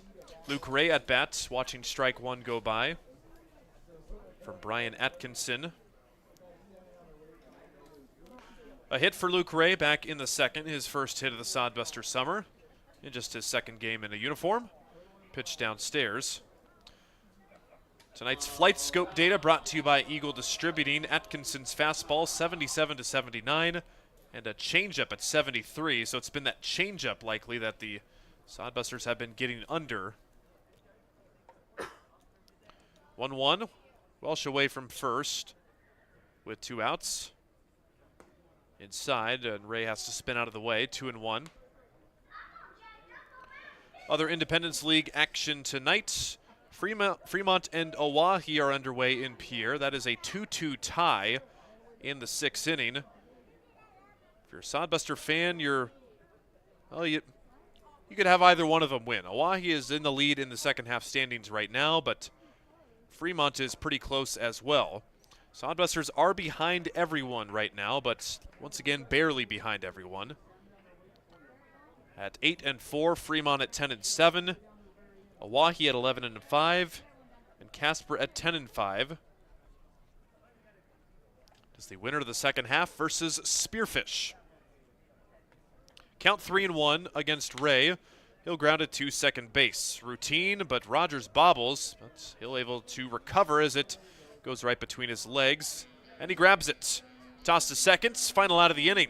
We're through 6 in a 1-0 pitcher's duel at Duncan. Be back in a moment after these messages. Hi, I'm a baseball umpire. My job can get pretty stressful. I have to keep my eyes open at all times, and if I don't make the right call, people boo me. So to relax, I visit a Nebraska lottery retailer like this one and buy some scratch tickets. It always calms me down. Hey, you cut in line. I did not. All right, you're out of here. Hey, he didn't cut. All right, you're out of here. I feel better already. The Nebraska Lottery. Top prize odds vary by game. There's nothing like relaxing on a summer day. Nothing like taking in a Hastings Sodbuster baseball game. And there's nothing like an ice-cold Pepsi to make the day perfect. Pepsi Cola of Hastings wants to make your nothing like be the best day it can be, whatever the occasion. Enjoy your favorite refreshing Pepsi product throughout the Sodbuster season and make your nothing like memories. Pepsi Cola of Hastings, a proud sponsor of Hastings Sodbuster Baseball. We are in the 7th inning, believe it or not, and we are barely over an hour past game time. This one is rolling along. The players, they've all got a group hot date or something, or they've got somewhere to be. Maybe they've got. I can only speculate what these guys are doing because, I mean, if I were them, I'm playing my 4th game in a row. I'm going straight home. I'm showering and I'm getting a early night's sleep. But they're playing like they've got somewhere to be afterwards here in the 7th for the Bison. It is Sam Benz to lead things off, and it is still Austin Raines on the mound. He has been stellar tonight.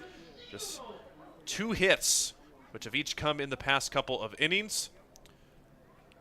But Austin Raines, he is back out there once again.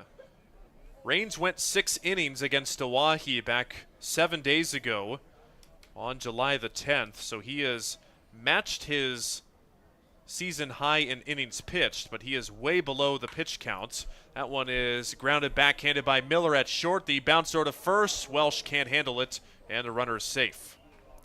Unfortunate there for the Sodbusters. One of those throws you wish it would have hit about 3 feet sooner. It was a short hop, and tough one for Tyler Welsh to handle there, and a chance here for the Bison in the 7th. Just a quick little snippet back on that range stat. It took him 109 pitches to finish 6 innings. It's only taken him 64 pitches to finish 6 innings tonight. And we'll see. It is an error. We'll see who they score the error on, if it's Miller or Welsh. And now the batter, Louis Coca, 0 for 2, and that got him. Well, the Bison off to a couple of base runners here in the top of the 7th. An error and a hit by pitch. It's amazing how quickly things can change. In a 1-0 game, no room for error, ironically enough, and now Hastings going to have to bear down to keep the lead.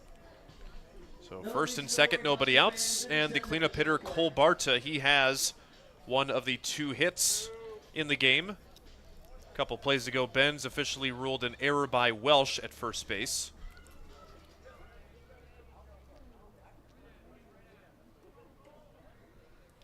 Bullpen still quiet with Rain's pitch count relatively low. And there is the curveball outside, 1-0.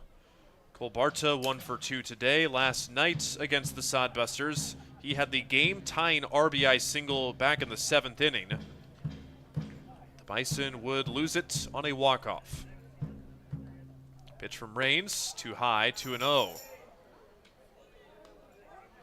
Sodbusters trying to will their way back to the playoffs for the first time since their inaugural season back in 2018.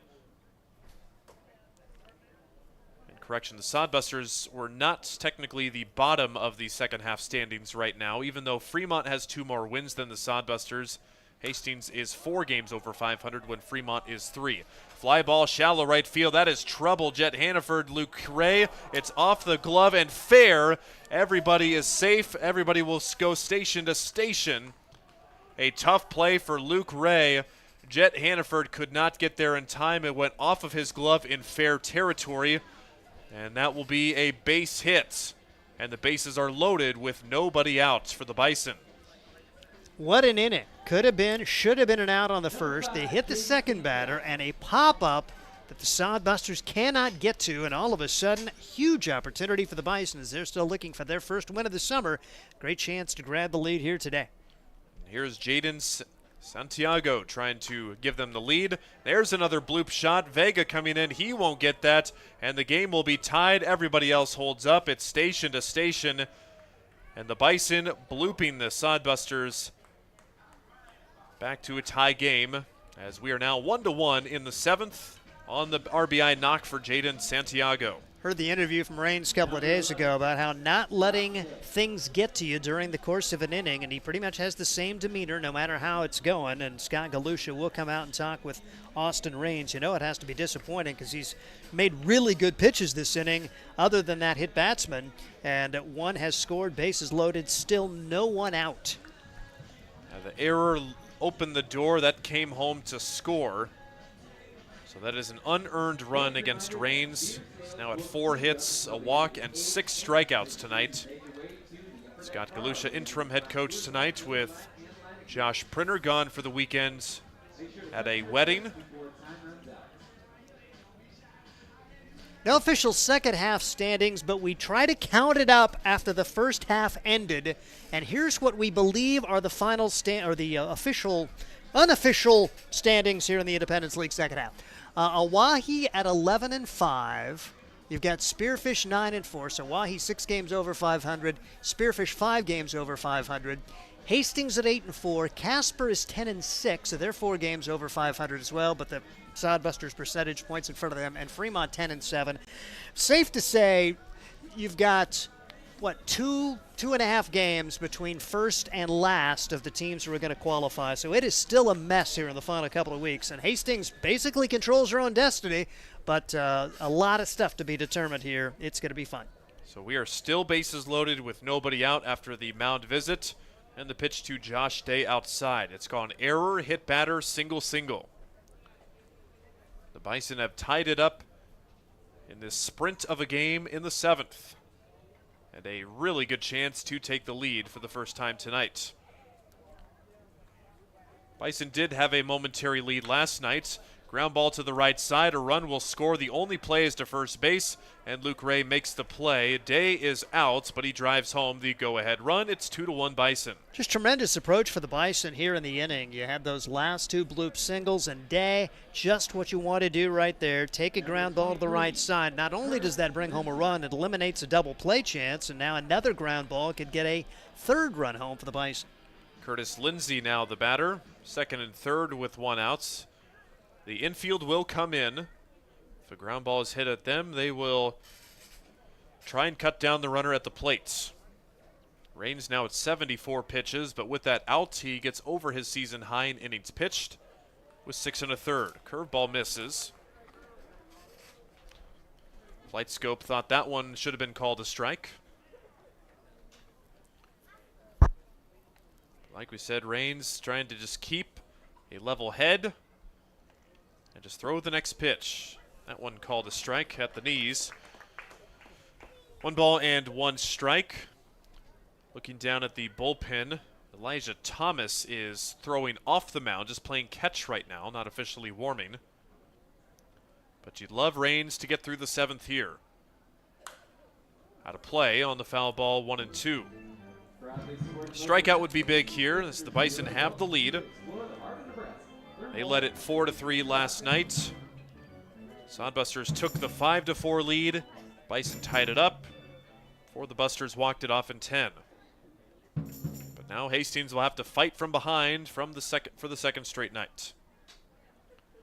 Raines ahead, and he got him swinging. Tag applied. Down on strikes for the 3rd time is Curtis Lindsay, as he's got the strikeout hat trick tonight. We mentioned Lindsay, one of their better players, and Raines has totally had his number and a chance to survive this with only 2 runs allowed. Yeah, that breaking ball has been arguably Raines' best pitch tonight. And he works that to his favor, his 7th strikeout. And the pitch outside, Remington Hart. 7th batter to come to the plate this inning. Still just 2 home.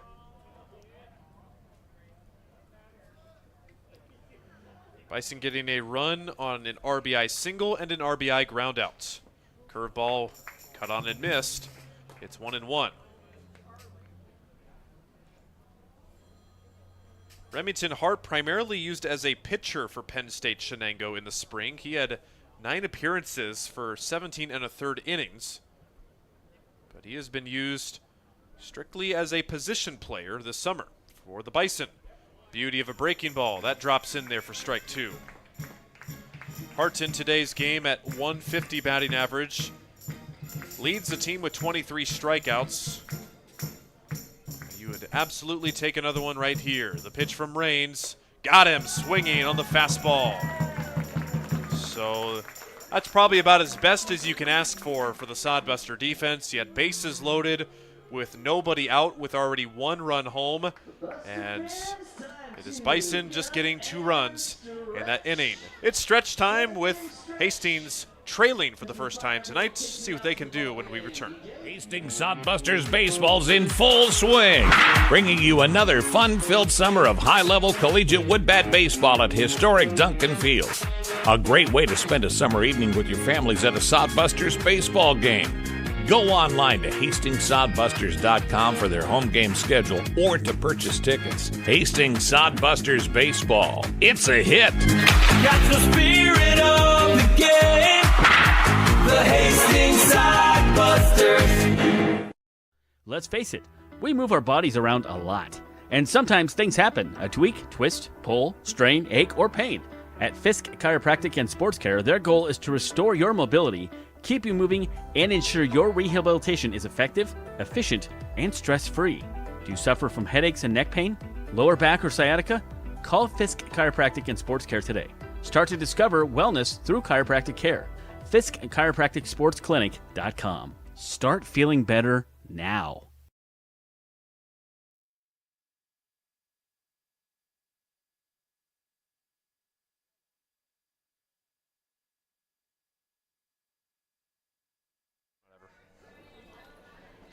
Bison in front for the first time tonight, 2nd time in as many days, as they are trying to get in on the win column for the first time this season against the Hastings Sodbusters. It was a close game last night, and we are almost assuredly on a crash course for another close game tonight. In the bottom of the 7th, it's 8-9-1 coming up. Chase Miller and Drew Vega, the first couple up. And then it's top of the order in Brady Alexander. This was the combo that started the Sodbuster offense in the 5th that got their one and only run. That was when Miller singled up the middle and Vega brought him home on a double. Pitch on the outside corner for strike 1 for Chase Miller. 1 for 1 today. His other plate appearance, he sacrificed himself on a bunt back in the 2nd. But Miller came into tonight's game hitting over 200 for the first time this season in a smaller sample size. Only 43 at-bats coming into tonight's game when some guys have over 100. Count 1-1. Brian Atkinson still on the mound for the Bison, his second inning of work. Curveball, nice location for strike 2. Atkinson gave up a walk in the 6th inning. Otherwise, it was 2 groundouts and a flyout. The 1-2 from the righty. Fastball outside, 2-2. It's weird to say it's getting late in the game at 8 p.m. Central Time, but we are in the bottom of the 7th. It was all zeros on the scoreboard until the 5th. Deuces wild for Atkinson to Miller, who chops it to third base. There's Trey Martin, the throw over to first, right on the money for out number 1. And Martin, by the way, was relieved of one of his errors. There was a scorekeeping update. Weston Johnston given credit for a single back in the first inning. So Martin has just 1 error, and there's just 1 error now on the board for the Bison. The Sodbusters also have an error, that large error to open the 7th that opened the way for the 2-run inning for the Bison. That was back when Martin had a little bit of a tougher play moving to his left. It was originally ruled an error, but then changed. Here is now Drew Vega. Goes after a pitch out of the zone and comes up empty for strike 1.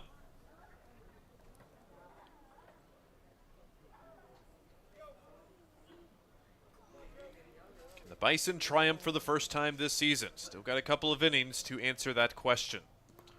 There's a lawn dart. Gets back to the screen. It's 1-1. Drew Vega up to a 237 average. But he loves hitting at home. A 301 batting average here in the confines of Duncan Field. 28 hits for him. And he had a double back in the 5th. Just his 4th double this summer. Pitch. That's foul down the third baseline.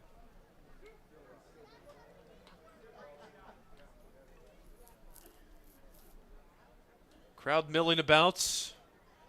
Not as full as it has been in this week, but some better weather tomorrow and for the rest of the weekends. We'll likely see the stands a little bit more full. Pitch outside, 2-2. Still about 70 degrees. The wind continues to blow in steadily from center field. But we are expected to stay dry tonight. Pitch from Atkinson. Line shot into left field, a base hit. Drew Vega takes that inside pitch and muscles it into the outfield. He's got a multi-hit game. So the Sodbusters play it here. Top stolen base guy on the team, 18 out of 20, to try to get him into scoring position sooner than later with Brady Alexander. 3 hard hit balls now with nothing to show for it. Brady Alexander, he wouldn't mind seeing him take a pitch or two. Actually, see if he gets a good pitch or two and then have Vega steal on one of the other pitches. He's going on first pitch. It's a ball and no throw. That's why I'm in the broadcast booth. And Drew Vega's on the field. He wastes no time, and he swipes second base. And a good take for Alexander on a curveball out of the zone. So now an RBI chance. Just a line drive somewhere, Brady. Let's see what you can get done. He's been so good at that this summer, even when not playing for the Sodbusters. He had a 4-for-4 game when he was with the Plainsmen against the Sodbusters. Or 4-hit game, rather. There's a night where he whacked a couple of doubles in the same game. So whatever it is, he is feeling the Duncan Field magic. Atkinson being careful with him here. He's put him at a 3-0 count. Don't want to give him anything too good over the plate, especially with first base open. Vega represents the tying run with 1 out. The 3-0. Called a strike. That one at the top of the zone, not a 3-0 pitch you want to be risking your whole at-bat by swinging at.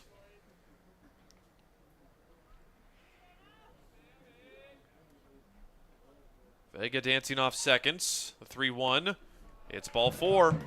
A patient Brady Alexander gets on base for the first time tonight, and he represents the go-ahead run on base now. Really good take now, and for Joey Hecker, needs to flush this game. Had that multi-hit game yesterday where he was the walk-off hero, but that, ladies and gentlemen, is baseball. 0 for 3 with 2 strikeouts today. Just get a good swing here.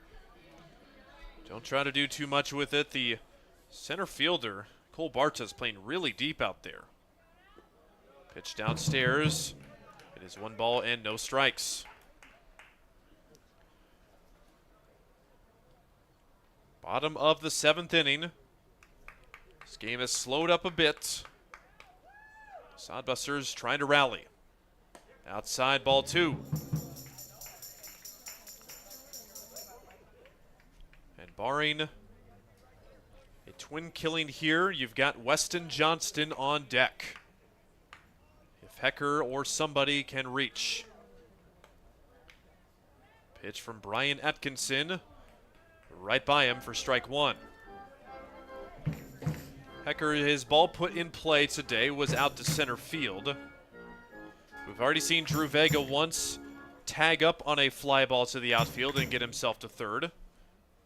That is way outside again. It's 3-1. A walk would load the bases. After the first out of the inning was recorded a ground out, it's gone walk, or single then walk. And here's the 3-1. There goes Vega. It's called a strike. The throw down there, and he is in there safely and able to hold the bag. A risky move, especially with a 3-ball count. And with a strike, Vega is able to steal third, but Brady Alexander stays at first. Now you've got a little more options. It's 3-2, but Alexander may take off anyway with his speed.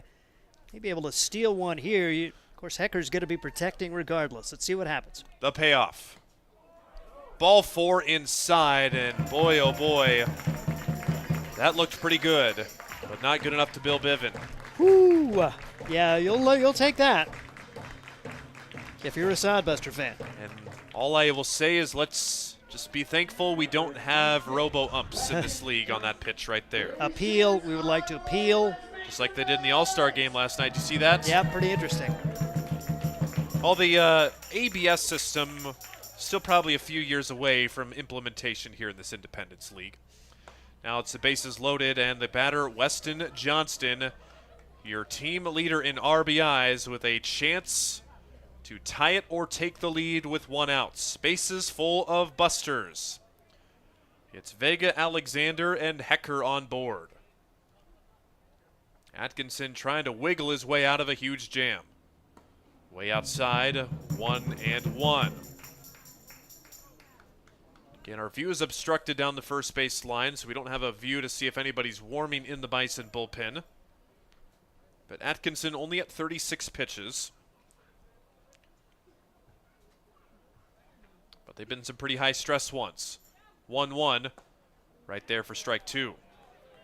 A good slider or breaking ball, whatever that is for Atkinson. He is using it to his advantage to keep the hitters guessing.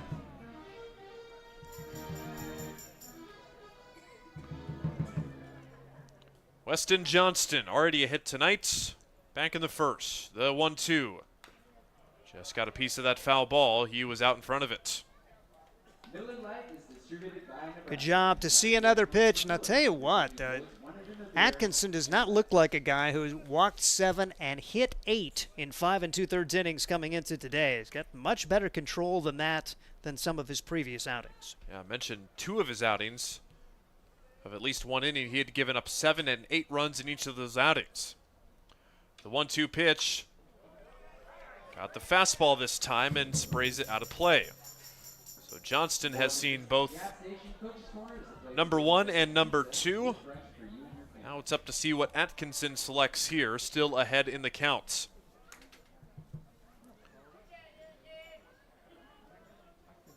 Atkinson laboring, but still standing tall on the mound. The pitch, he spit on it downstairs, 2-2. It's got to be so tough as a hitter. You know you're in a high pressure situation. A lot of guys will turn just anything into swing mode. If it's anywhere near close, they'll offer at it. It's a huge take by Johnston there, but he's not out of the woods yet. 2-2. Popped out of play again. And with every pitch that goes by in this at-bat, you gotta feel like the tide is turning towards the advantage of Weston Johnston, the batter. Turning into a pretty epic at-bat now. He was down at the count 1-2, now 2-2. That'll be the 8th pitch of this at-bat to Weston Johnston. Atkinson shaking off signs on the mound, now decides on at least the 3rd one. Here it comes, and he takes it outside. What a take. This is a professional at-bat right here by Johnston. So the count has run full 3-2 with 1 out. Another ball would tie the game. Strap in, a huge pitch for both sides. And we will do it again. A foul ball out of the stadium. Weston Johnston fighting tooth and nail here. This is an old Wild West showdown right here. Nobody wants to blink first. The fans cheering Johnston on. The payoff once again. It's a ground ball in play to the shortstop. Could be 2. Flipped to second for 1. On to first. It is not in time. A 1-run scores, and here comes a 2nd run. And the Sodbusters are going to take the lead on a softly hit ground ball. Not how you drew it up, but they will take it there. The out is recorded at second. And give credit to Joey Hecker. He came in hard and did not allow the second baseman, Rhett Rogers, to make a clean return throw to first base. It was bobbled by Remington Hart. I think the middle infielders are trying to argue for some sort of interference right now, but T. Smith says no way. It is 3-2 Busters. And that's I held my breath because there was some sort of a little collision there at second base, and I thought, oh boy, are they going to award the double play? They do not, and the Sodbusters are back on top with Cale Jensen trying to keep it going. So fielder's choice ground out. Hecker is erased, but Alexander and Vega come in to score. And Cale Jensen in front of that breaking ball. So the Sodbusters plate 2 in this inning. They get those 2 runs right back with only 1 hit in the inning. Cale Jensen looking for his first hit tonight. He has walked, struck out, and grounded out.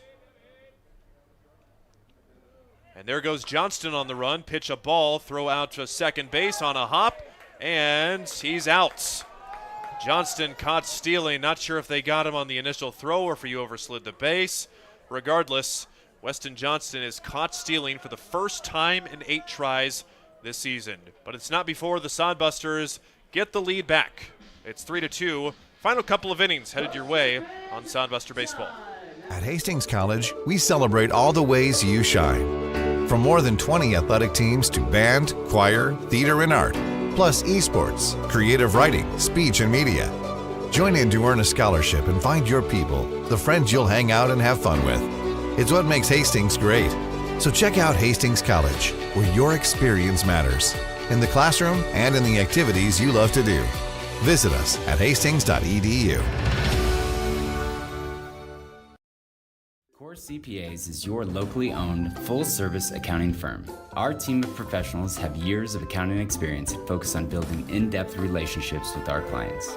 Our comprehensive and customized solutions are tailored to your specific needs. We pride ourselves in our commitment to integrity, objectivity, and professionalism. At Core CPAs, we provide tax services, payroll, bookkeeping, assurance and financial reporting, and much more. Visit our website at corecpas.us. Welcome back to Sodbuster Baseball. 2 runs for each squad in the 7th, so that means it is the Sodbusters in front, 3-2. Steve Stein is set to take us home.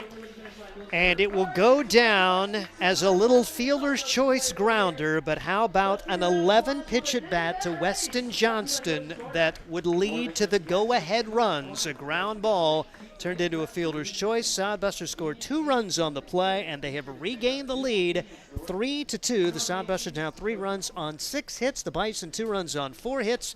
And Austin Raines back in the driver's seat to pick up a win. There's no action behind him as he's still comfortably under his pitch limit. 82 pitches thrown. You can't start an inning after 100 in the Independence League. He'll be facing 9-1-2 hitter.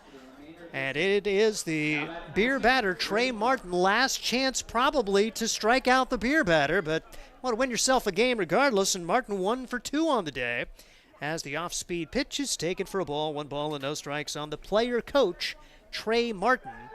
Although they've just had players on the bases today, Noah Knotts has been the regular third base coach for this Bison team. Pitch is over the head of Martin.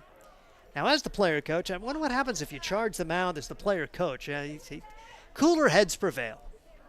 Yeah, and you definitely saw that when Martin didn't even bother to go out to question that call of a potential interference at second base. Bison, they'll just take what's called, and I like that. Yep. And ground ball off, or I should say a line drive off the bat of Martin. Foul ball. Count 2 balls and 1 strike on Trey Martin. Raines, after giving up the 2 runs the last inning, trying to come right back here and put a 0 on the board after the Sodbusters answered with 2. And now it's 3-1.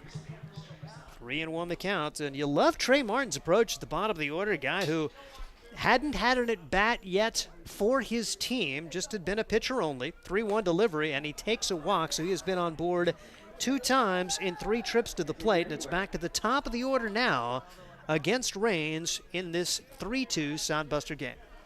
Yeah, not what you want to walk a guy making his first at-bats of the season. So a single and a walk for him now, and things get a little bit interesting with the top of the order now up. Rogers, pair of flyouts and a ground out. Raines going to be nearing the end of his day regardless, so he's high and tight here. 1 ball and no strikes as 82 pitches thrown for Raines coming into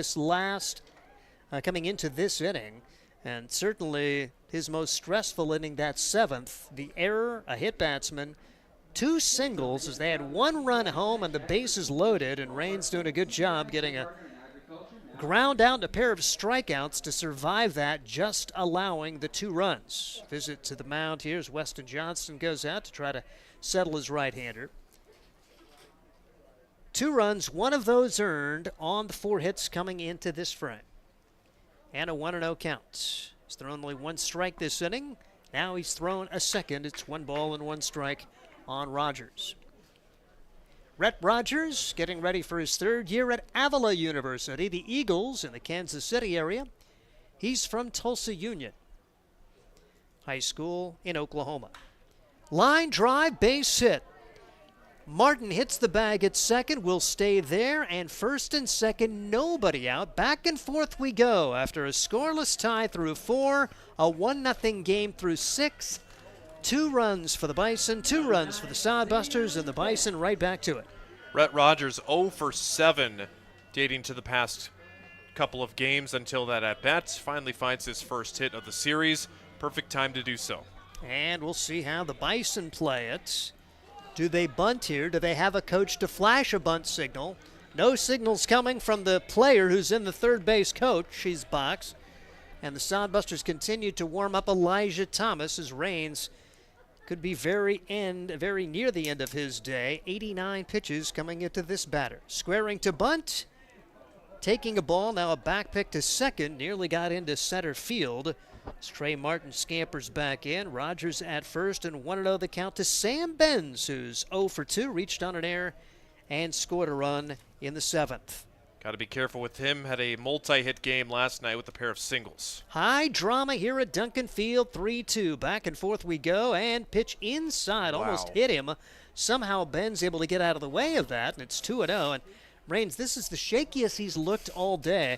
Even in that 7th inning, he continued to throw strikes and had a great approach, worked in front of pretty much everybody, had that 1-hit batsman, but didn't have much help defensively in that inning behind him. He has not had command here in this frame. 2-0 delivery. Across for a strike. Big first strike against Benz, 2-1. See if the bunt is back on here. A good take there at 2-0. Make sure Raines can throw a strike. As the Bison looking for the lead right back. 2-1 delivery. Ooh, just misses. Borderline pitch going against Raines, and it's 3-1 on Benz with first and second and nobody out. Hastings' offense has not been up to its accustomed level, especially during this little mini win streak. Sodbusters have won 4 in a row, just 3 runs on the board today. And a 5-pitch walk. The bases will be loaded for the second inning in a row with no one out. Scott Galusha, he's out of the dugout, but he is not making a move yet. He is standing right beyond the first step, staring out to the left field side. Elijah Thomas was warming. There's now a right-hander getting ready as well. And here is Louis Coca. Coca hit by a pitch his last time up. He's 0 for 2, and he takes a first pitch strike. No balls and 1 strike, so can Raines do it again? He really minimized the damage pretty well last inning. Now you're just hoping to end this inning in a tie. You're up by 1, but bases loaded, nobody out. If you could survive this with 1 run allowed, that would be a victory. Get that first out, see what happens. The infield is back, open for a double play ball. Pitch misses, 1-1 the count on Louis Coca. Coca's been solid at the shortstop position.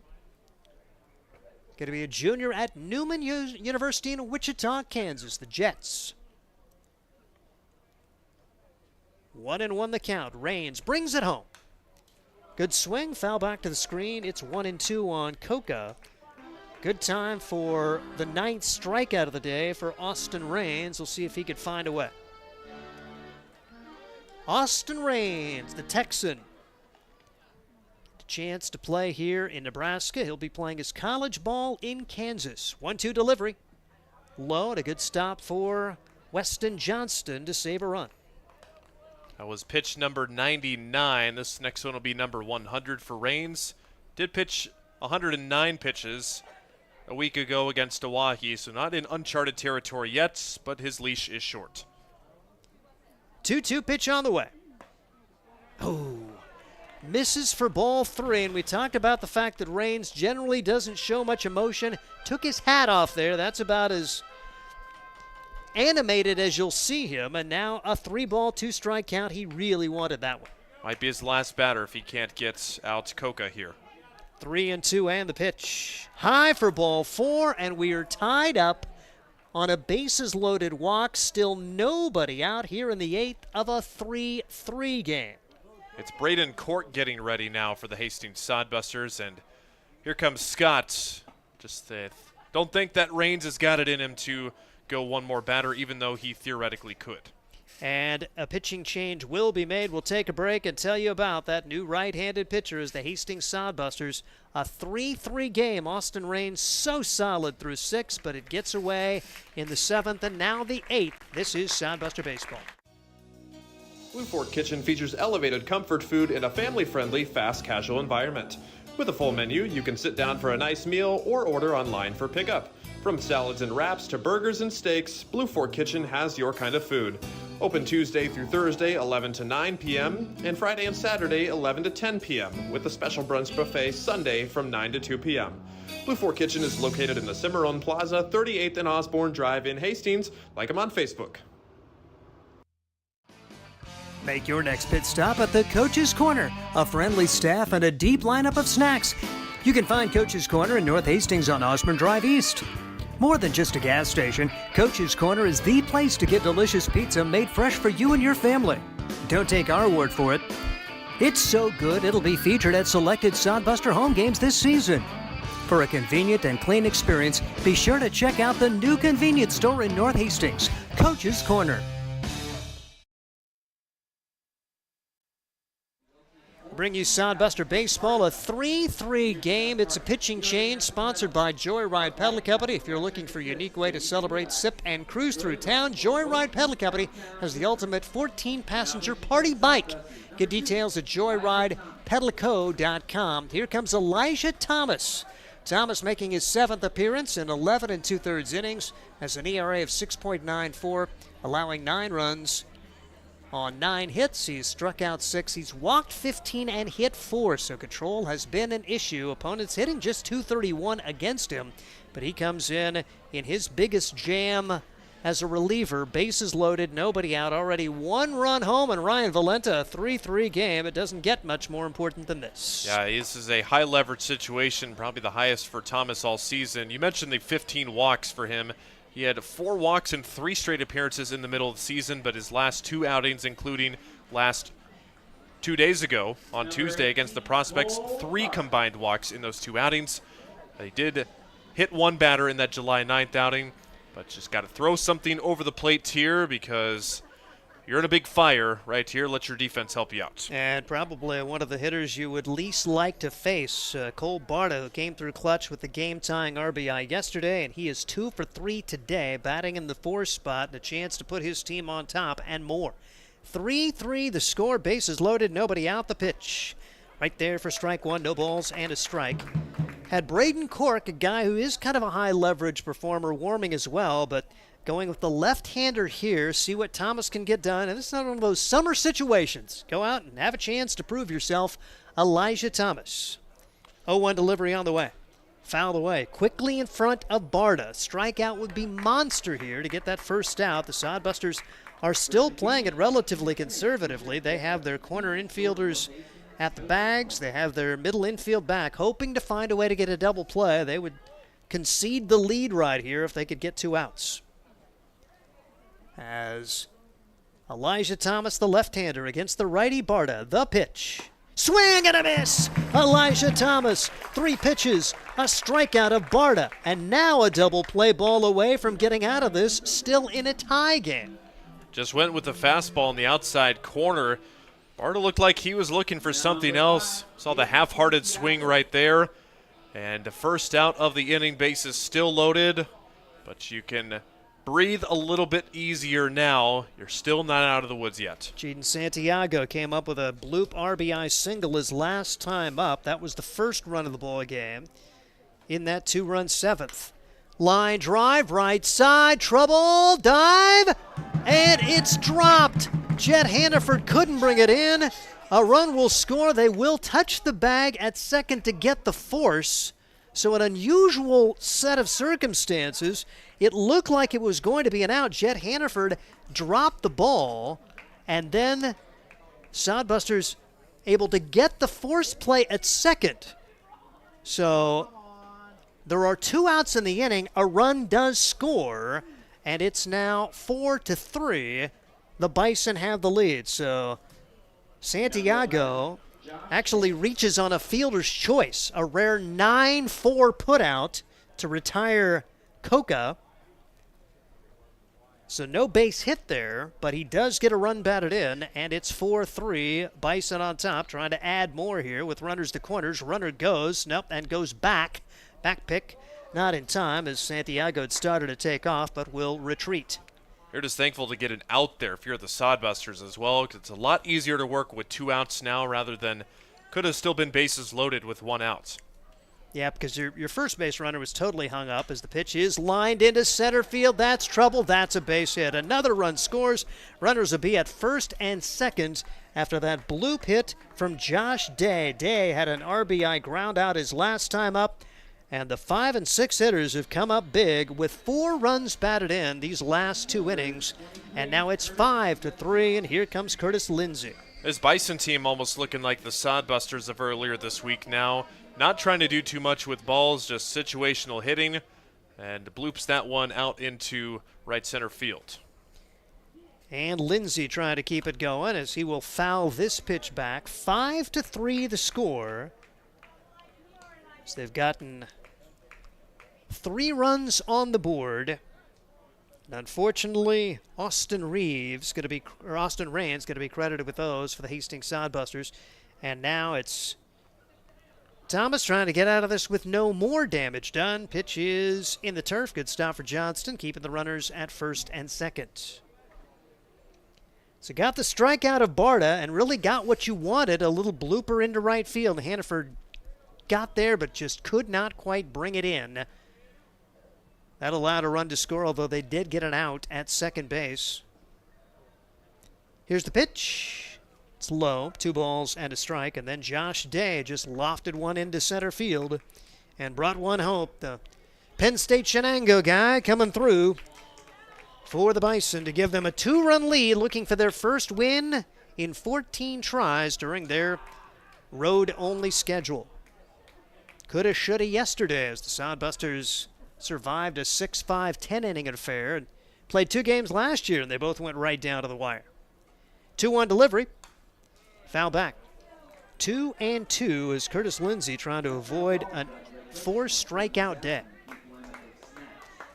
No action at this point behind Thomas. Cork likely ready to go, but it's probably Thomas now with a 2-run deficit. If he can find a way to get an out, he would likely get the 9th at this point. 2-2 delivery. Misses for ball 3. 3-2 the count now on Lindsey.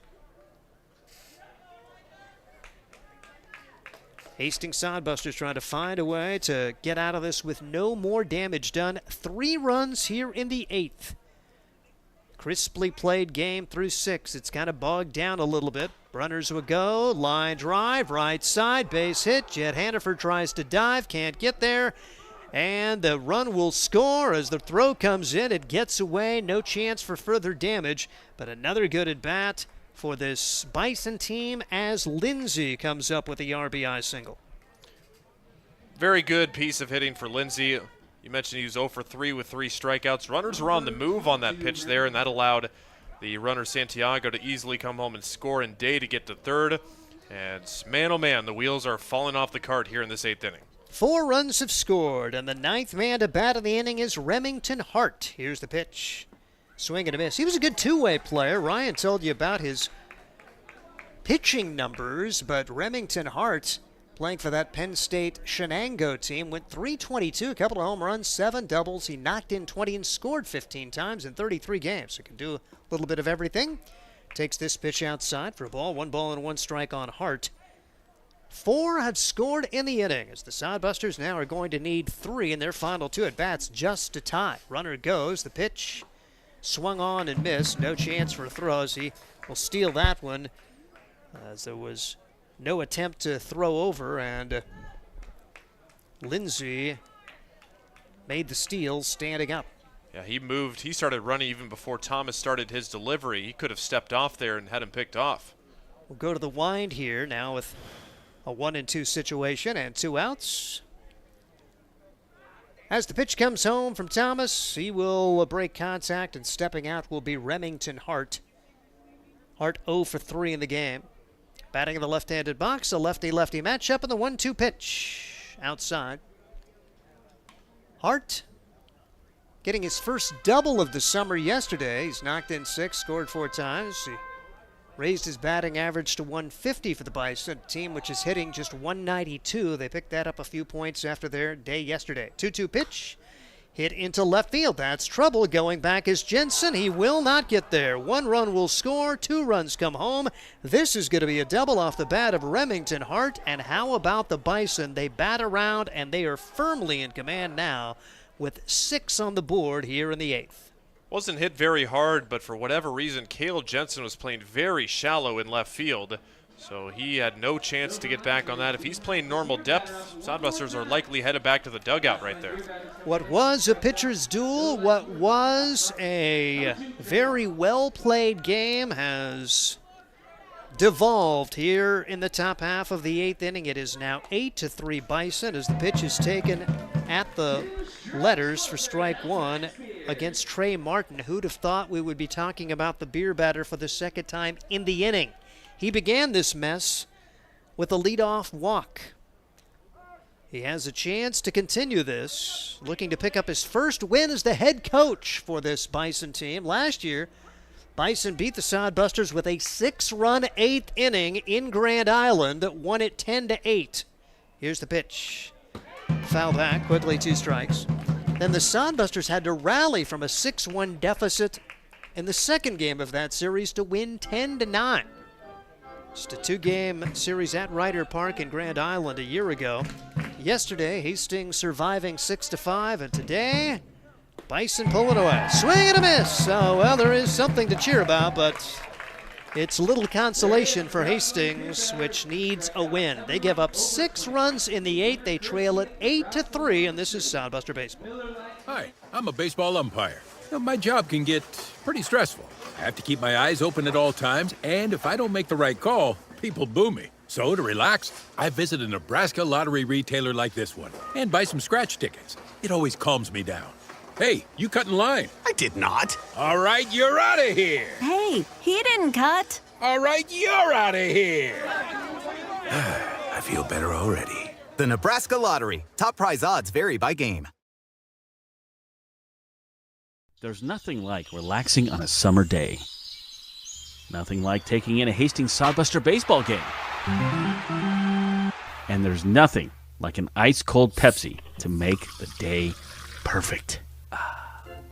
Pepsi Cola of Hastings wants to make your nothing like be the best day it can be, whatever the occasion. Enjoy your favorite refreshing Pepsi product throughout the Sodbuster season and make your nothing like memories. Pepsi Cola of Hastings, a proud sponsor of Hastings Sodbuster Baseball. Well, this game has turned around a little bit. We had a 1-0 game through 6. The Bison put up 2 runs in the 7th, 6 runs in the 8th, and now the Sodbusters trail it by a score of 8-3 after they had scored 2 runs to answer in the 7th. And we'll see if Hastings can find a way here to battle back as Cale Jensen will come to the plate, as he was at the plate when Weston Johnston was caught stealing. Johnston's hit seems like a long time ago, doesn't it? When he had that little fielder's choice grounder that turned into 2 runs that gave Hastings the lead back at 3-2. But wow, how about a 6-run frame for the Bison? Takes the wins out of the sails for sure, but got to find a way to pitch them back up in these final 2 at-bats.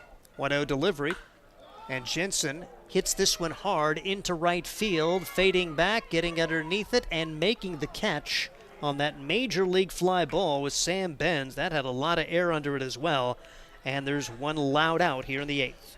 Dare I say he might have just missed a home run there, because that one off the bats, that one was hit very well, just a bit too much launch angle on it, because Benz went a long way back. If he gets a little bit less on it, who knows?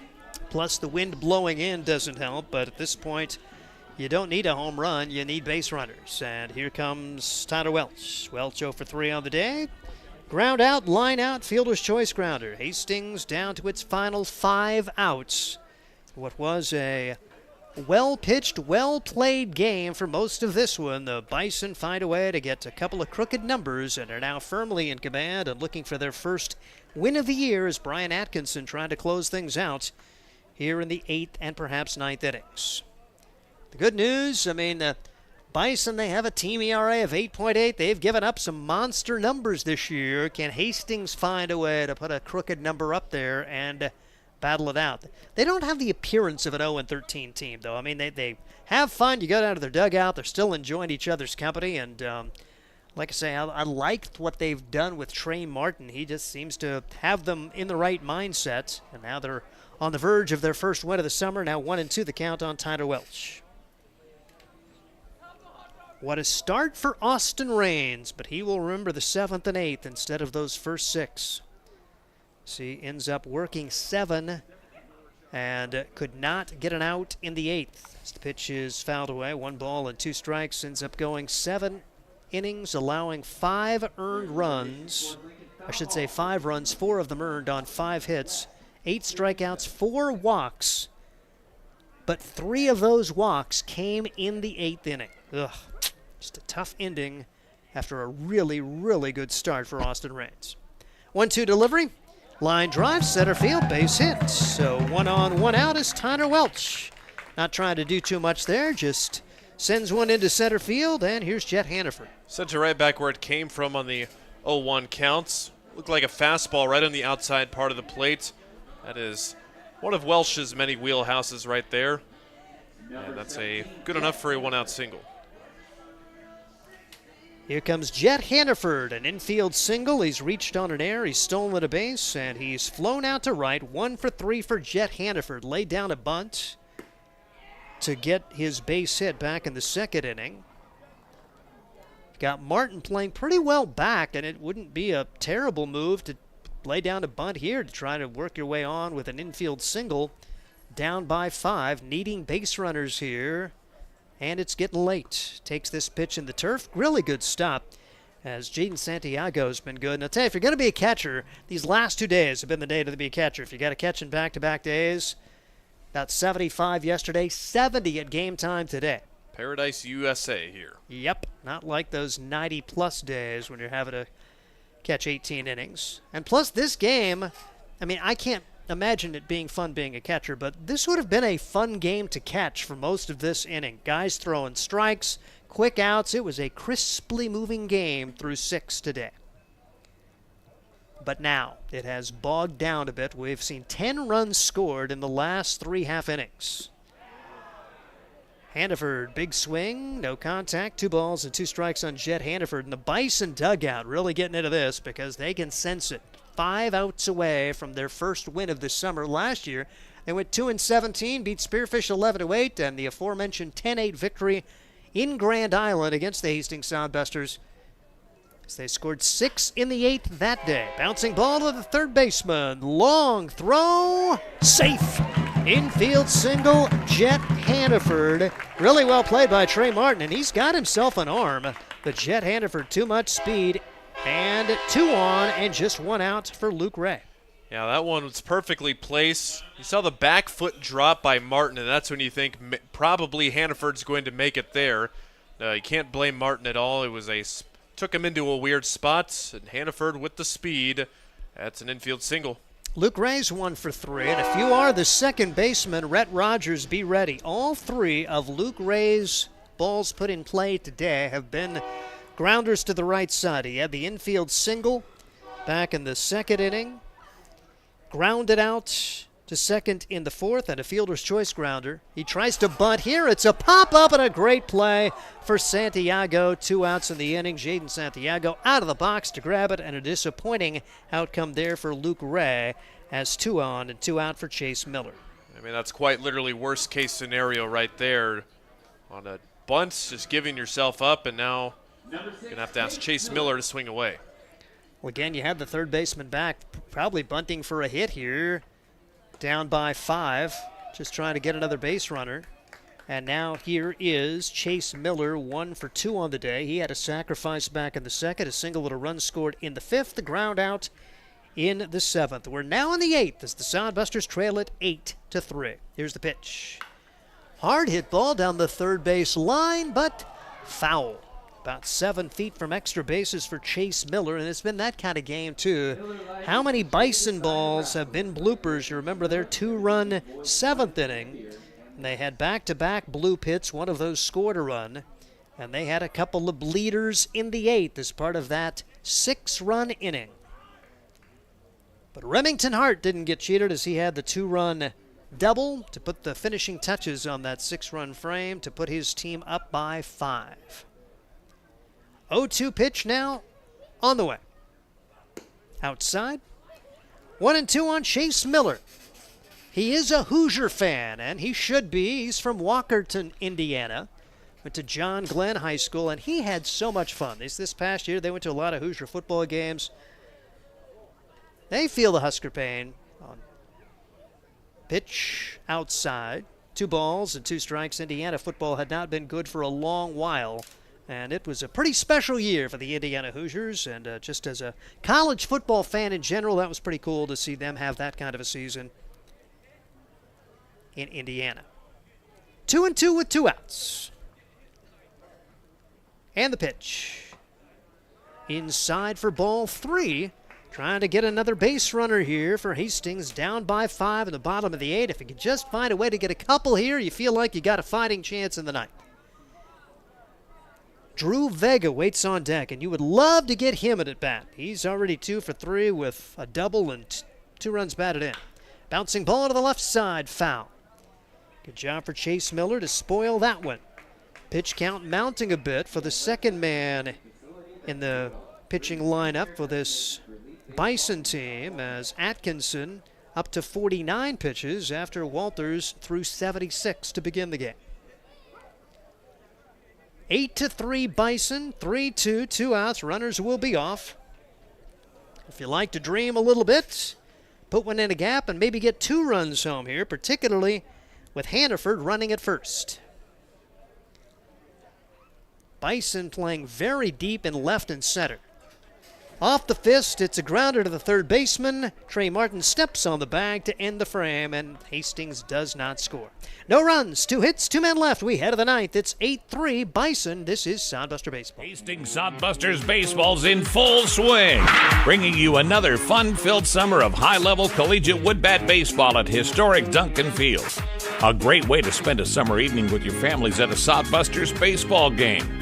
Go online to HastingsSodbusters.com for their home game schedule or to purchase tickets. Hastings Sodbusters Baseball. It's a hit. Got the spirit of the game.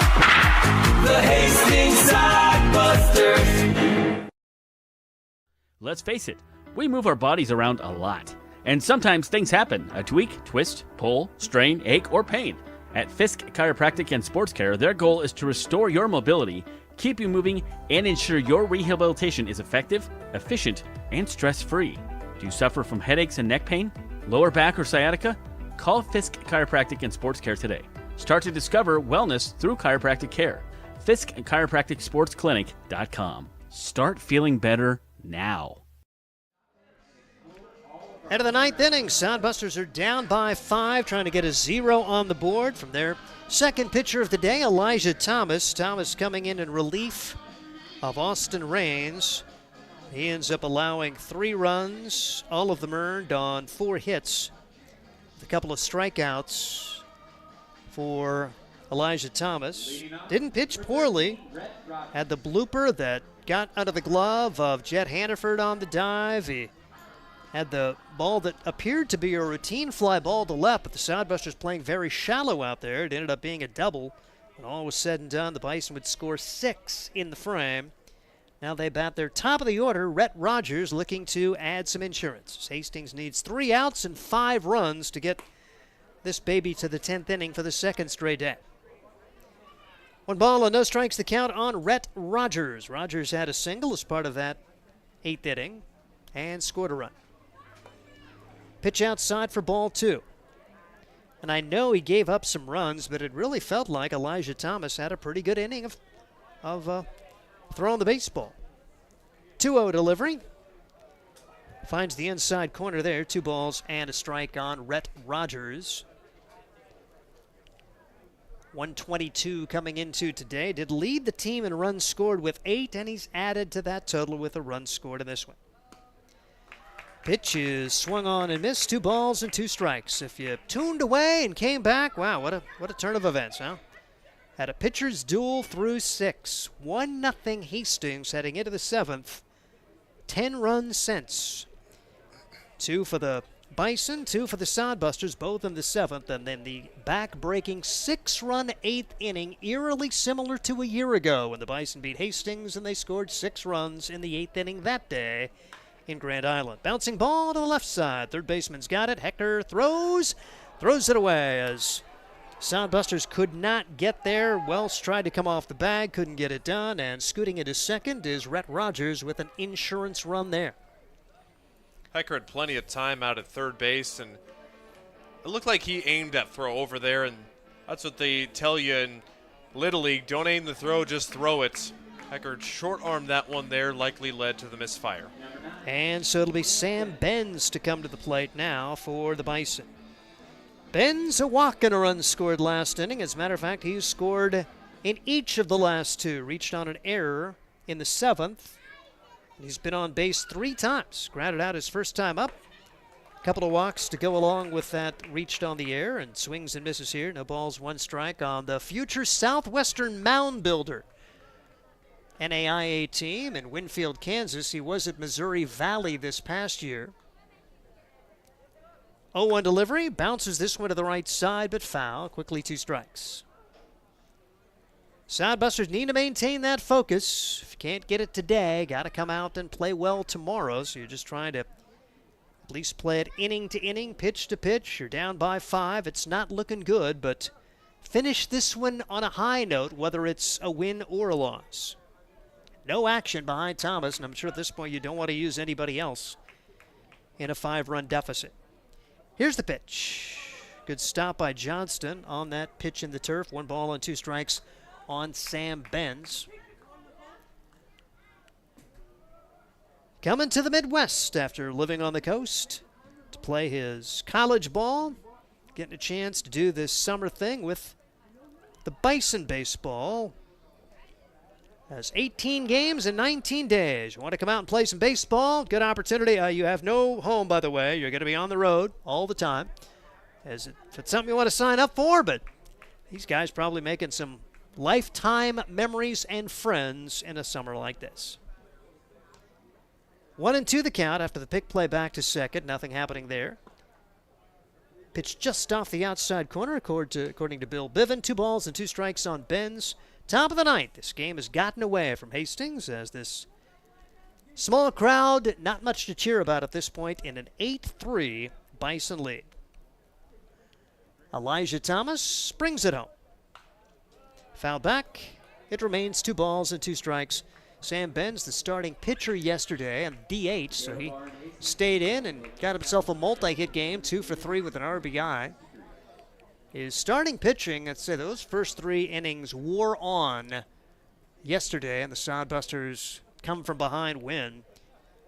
Very easily could have had a lot more runs scored than 6-5, as neither team could hit the ball well early on, but there was a lot of free passes. Potential pick play again, but nothing happening as nobody had cut in behind the base runner Benz. Thomas did make a move but didn't throw it. 2 balls and 2 strikes on Sam Benz. The base runner is Rhett Rogers out there at second. And the delivery. Swing and a miss.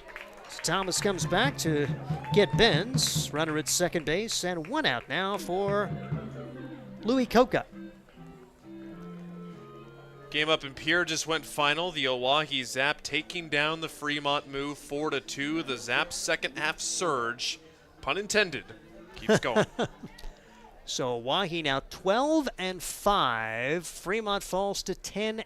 And this every game is so big right here. The Sodbusters 8-4 coming in. If you win, you keep pace. Go 5 games over 400. 5 games over 500. You lose this one, you fall back to 8-5. Still stay in front of Fremont, but fall behind Casper. Pitch taken upstairs. 1 ball and 1 strike. And Scott Galusha was doing all the math, figuring if you coming into this big stretch of games, probably need to go like 10-2 to make the playoffs. Where those 2 losses would fall, you didn't know, but hoping to get the wins over the travel-only Bison. And it's looking bleak right now. You got the first 3 games of the homestand and the first 1 against the Bison. Hoping to get the 4th straight home win, but gonna have to come back. 1 ball and 2 strikes to count, and the pitch. High and outside, 2-2. It is baseball. Stranger things have happened, but certainly not plan A to put yourself in a situation where you need 5 in the 9th at least to tie. Not here at Duncan Field. Thomas steps off.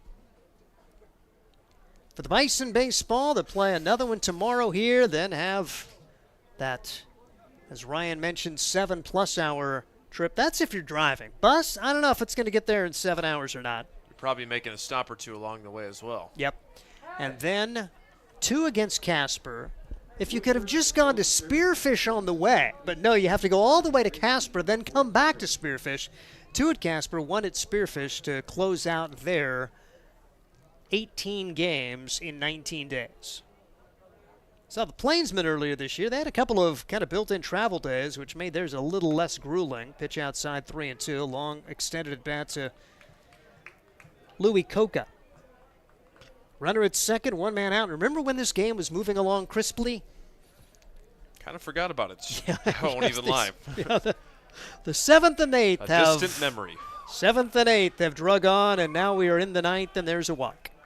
Runners at first and second, only 1 man out with Barta, Santiago, and Day, guys who have been tough on the Sodbusters coming to the plate here in the 9th.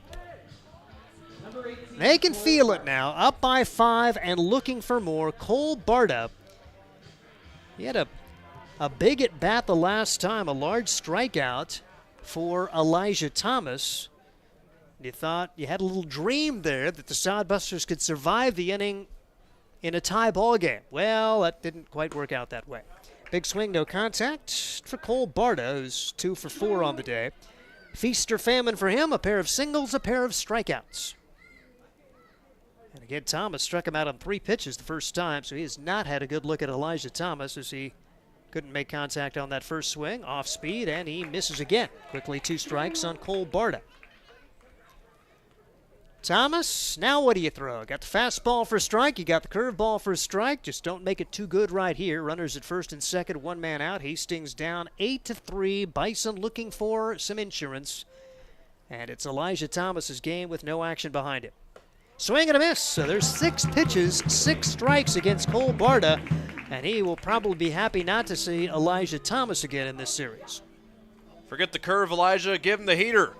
That's what exactly he did right there. Went the high fastball and pretty good location. Think, what are you doing throwing an 0-2 fastball right over the plate?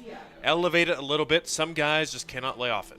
Santiago with 2 big at-bats in these last 2 innings. An RBI single in the 7th. He had the blooper into right his last time up. Jet Hannaford couldn't make the catch. Hannaford did throw to second to get the out, so it turned into a fielder's choice RBI for Santiago.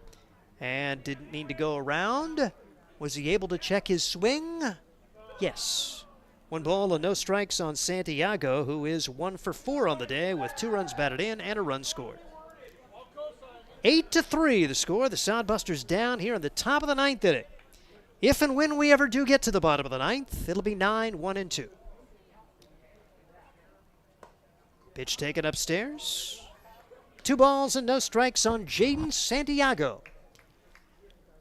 Santiago fulfilling a dream, according to the intranet. He is pretty excited to be going to Columbia University, going to the Ivy League to play his college ball. But you go to Ivy League, you're going to be going to a lot of school. That's, I mean, yes, you're going to play baseball, but man, oh man, that's, I was joking, the Bison players, he's our smart dude. And gotta have some good grades to get into Columbia. Draws a walk here. The bases will be full with 2 outs now with Josh Day coming to the plate. Think he organizes the team's travel plans, or maybe a different kind of smart like that guy. He's who knows? book smart. Yep, who knows? Josh Day was the man who said, yeah, that's our smart guy. Josh Day is batting now, the Penn State Shenango man. Former Kentucky Christian player, stands the right-handed box, trying to add on to a 5-run lead and takes the pitch high for ball 1. He had an RBI single his last time up, an RBI ground out in the 7th as the Bison battling back to take command in this one with a 2-run 7th, a 6-run 8th, and they're looking for more with the bases loaded in the 9th. And Elijah Thomas will go to the wind now with the bases loaded and brings home the 1-0 delivery. Outside for ball 2, 2-0 the count on Josh Day. So Day makes his home in Phoenix and picks about as far away as he can go. Penn State Shenango. That is a road trip. Didn't ask him if he flies or drives. Probably doesn't go home for the weekends.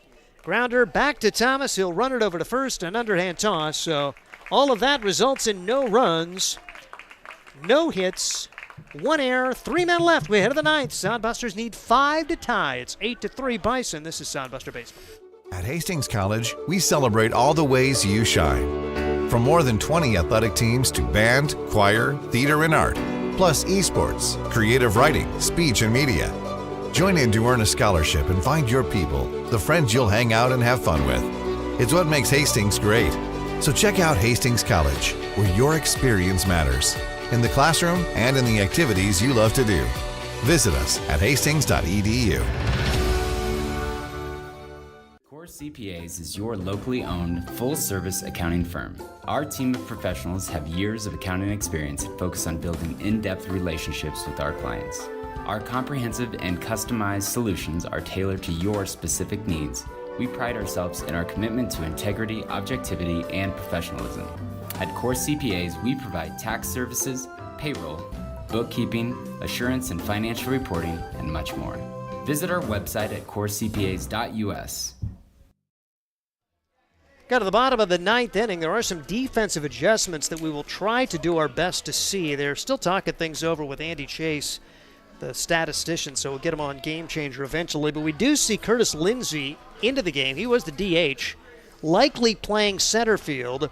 And we believe Cole Barda, who was really good in left field, probably went over there. That's all theory until we can see these yellow numbers on the gray jerseys, but it's still going to be number 12, Brian Atkinson on the hill, trying to close things out with a 5-run lead. The Bison looking for their first win of the summer. Absolutely. Atkinson deserves to get these final 3 outs on the mound. Besides a 2-run blunder, if you will accept that term, where could have been a double play to end the inning, and no runs coming home for the Sodbusters when they got those 2 in the 7th. He has been pretty dynamite.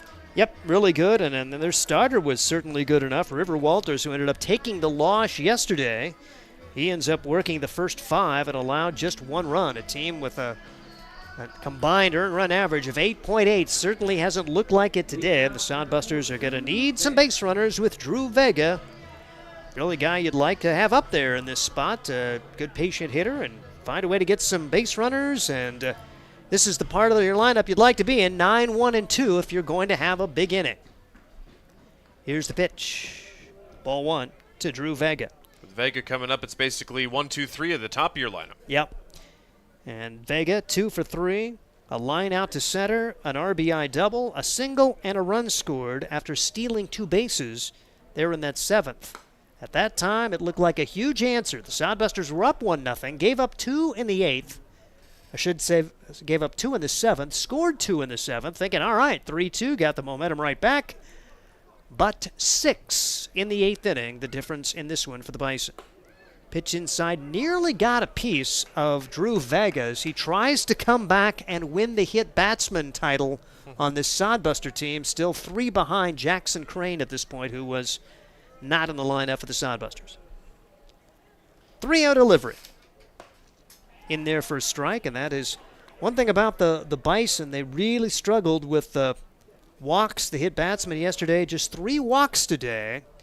Remember yesterday, their starting pitcher walked 7 in 3 innings. And coming into this game, that has been an issue as Drew Vega does draw the walk. The Bison pitchers had walked 69 and hit 32 in their 13 games this year coming into today. Number 8, Brady Alexander. That's a lot of free passes, and it's hard to have an ERA under 9 when you're doing that kind of stuff. Brady Alexander needs the same kind of approach, just need base runners. He'll take strike 1. Not one you want to be swinging at the knees. And 0-1 the count on Alexander with a runner at first. Nobody out in the 9th. Sodbusters need 5 to tie. Atkinson will throw over to first base. You wouldn't think Hastings is stealing at this point. Down by 5. If you get that tying run on, maybe you reignite the run game. Scott Galusha with hands on hips over in the third base coach's box. Corey Caranda is at first. Big swing on the off-speed pitch. 0-2 on Alexander. Brady 0 for 3. Hit the ball hard 3 times. 2 to the center fielder, 1 to the right fielder. He also walked and scored a run in that 7th. It's the right-handed pitcher. Brings home the 0-2 pitch. Bouncing ball to the left side could be a tough play. Charging is Martin. Throw to first. High throw. Out. Able to hold the bag was Remington Hart. Able to hold the ball was Remington Hart. And Scott Galusha going to come out and talk a little bit. Might have pulled a foot off the bag initially. Thought he might have gotten it back down on the base. Speedy Alexander getting down the line. I don't know. Too close to call on the replay. And it probably ask T. Smith to get some help from Bill Biven in terms of the look at first base as we see. Looks like a visit to the mound. Noah Knotts is going to come out and talk with his right-handed pitcher. And they are going to talk to the field umpire, T. Smith, who went to Bill Biven and said, "Did you see anything different?" And I don't believe they did. And slowing down the replay a bit, it looks like right as the foot is starting to come up, the ball hits the back of the glove, and then the toe comes up. So I think they definitely got the call right. It looked like that the ball hit the glove, then the toe came off. So 5-3 on the putout. Trey Martin throws out Brady Alexander, the big first out, and now Hecker at the plate with 1 on and 1 out, and 1-0 the count on Joey Hecker. 8-3, the Bison trying to get their first win of the summer. Sodbusters, when they lost that game in Grand Island a year ago, they were right in the hunt. And at the time, we both thought, is that the game that's going to keep you out of the playoffs? And you kind of got the same thought here. Is this the game that's going to keep you out of the playoffs? Where that one loss comes, you don't know. But it makes the homestand even more critical in terms of coming through tomorrow and finding a way to win most of the rest of the ones here at home. On the verge of falling to the Bison here today, the pitch. Fouled away, 2-2 on Joey Hecker. As Joey, a pair of strikeouts today, he's flown out to center and he has walked. Had that big walk in the 7th inning in advance of Weston Johnston's epic battle that ended up in a fielder's choice that got a run home, actually got 2 runs home. Johnston got 1 RBI.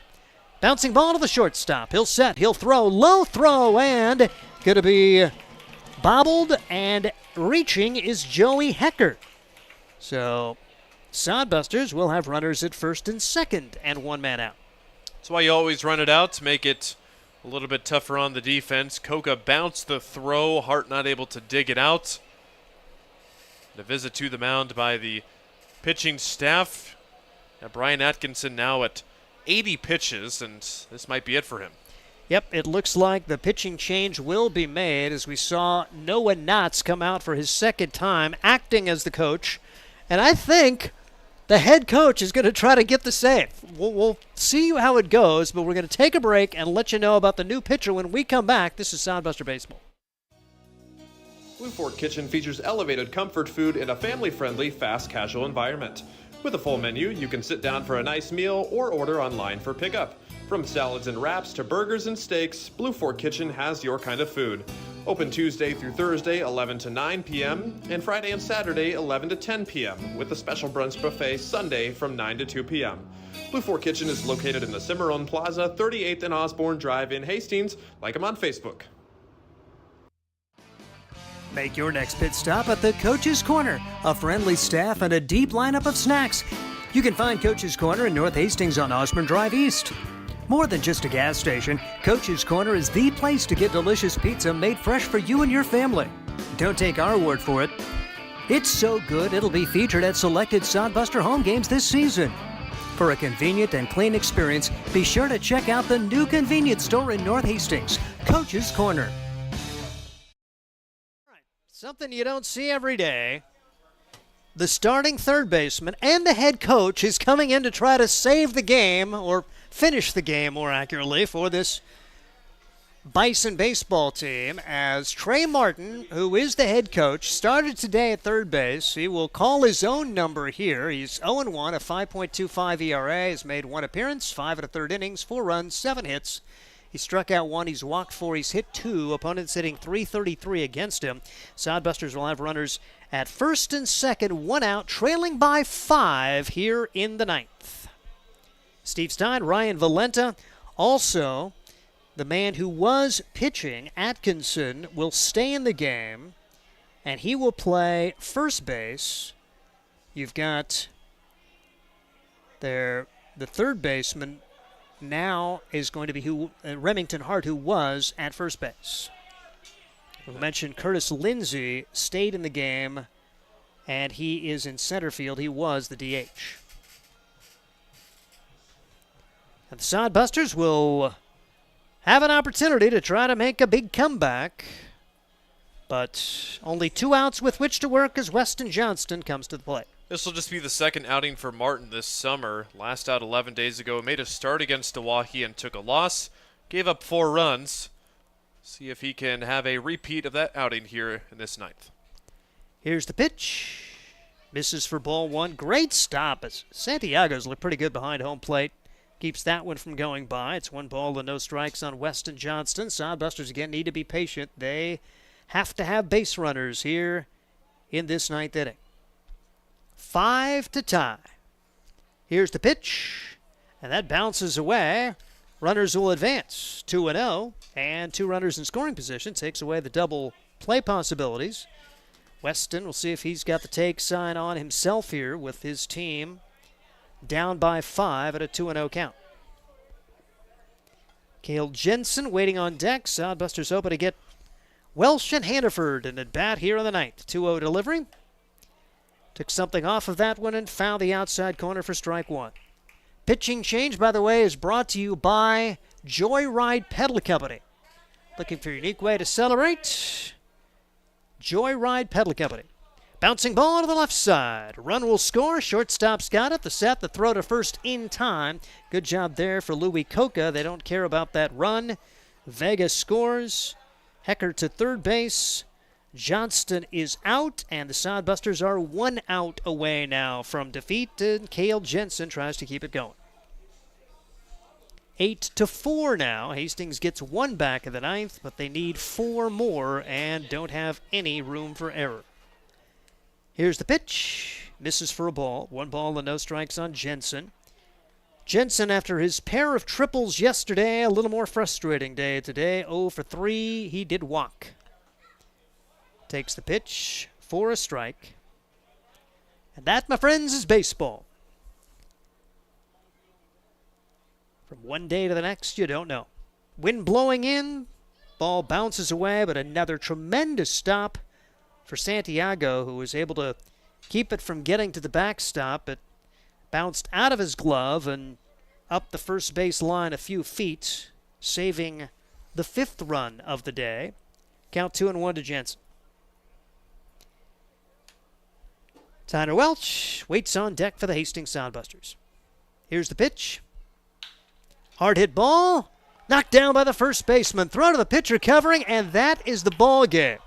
Great job there for that first baseman, Atkinson, who just came off the pitcher's mound to play first, able to gun it over to the head coach, Trey Martin, who was the pitcher, who grabs the ball, steps on the bag, and how satisfying and odd that must be as the head coach to get the final put out of the game after being the pitcher on the play as well. Just a lot of wacky things in this game, and the Bison win their first of the season by a score of 8-4. A disappointing day for the Sodbusters. They will try for the series win tomorrow, but an 8-4 setback today, and we'll talk about it in just a few. Steve Stein, Ryan Valenta, and this is Sodbuster Baseball. At Hastings College, we celebrate all the ways you shine. From more than 20 athletic teams to band, choir, theater, and art, plus esports, creative writing, speech, and media. Join in to earn a scholarship and find your people, the friends you'll hang out and have fun with. It's what makes Hastings great. So check out Hastings College, where your experience matters, in the classroom and in the activities you love to do. Visit us at hastings.edu. Core CPAs is your locally owned, full-service accounting firm. Our team of professionals have years of accounting experience and focus on building in-depth relationships with our clients. Our comprehensive and customized solutions are tailored to your specific needs. We pride ourselves in our commitment to integrity, objectivity, and professionalism. At Core CPAs, we provide tax services, payroll, bookkeeping, assurance and financial reporting, and much more. Visit our website at corecpas.us. Blue Fork Kitchen features elevated comfort food in a family-friendly, fast casual environment. With a full menu, you can sit down for a nice meal or order online for pickup. From salads and wraps to burgers and steaks, Blue Fork Kitchen has your kind of food.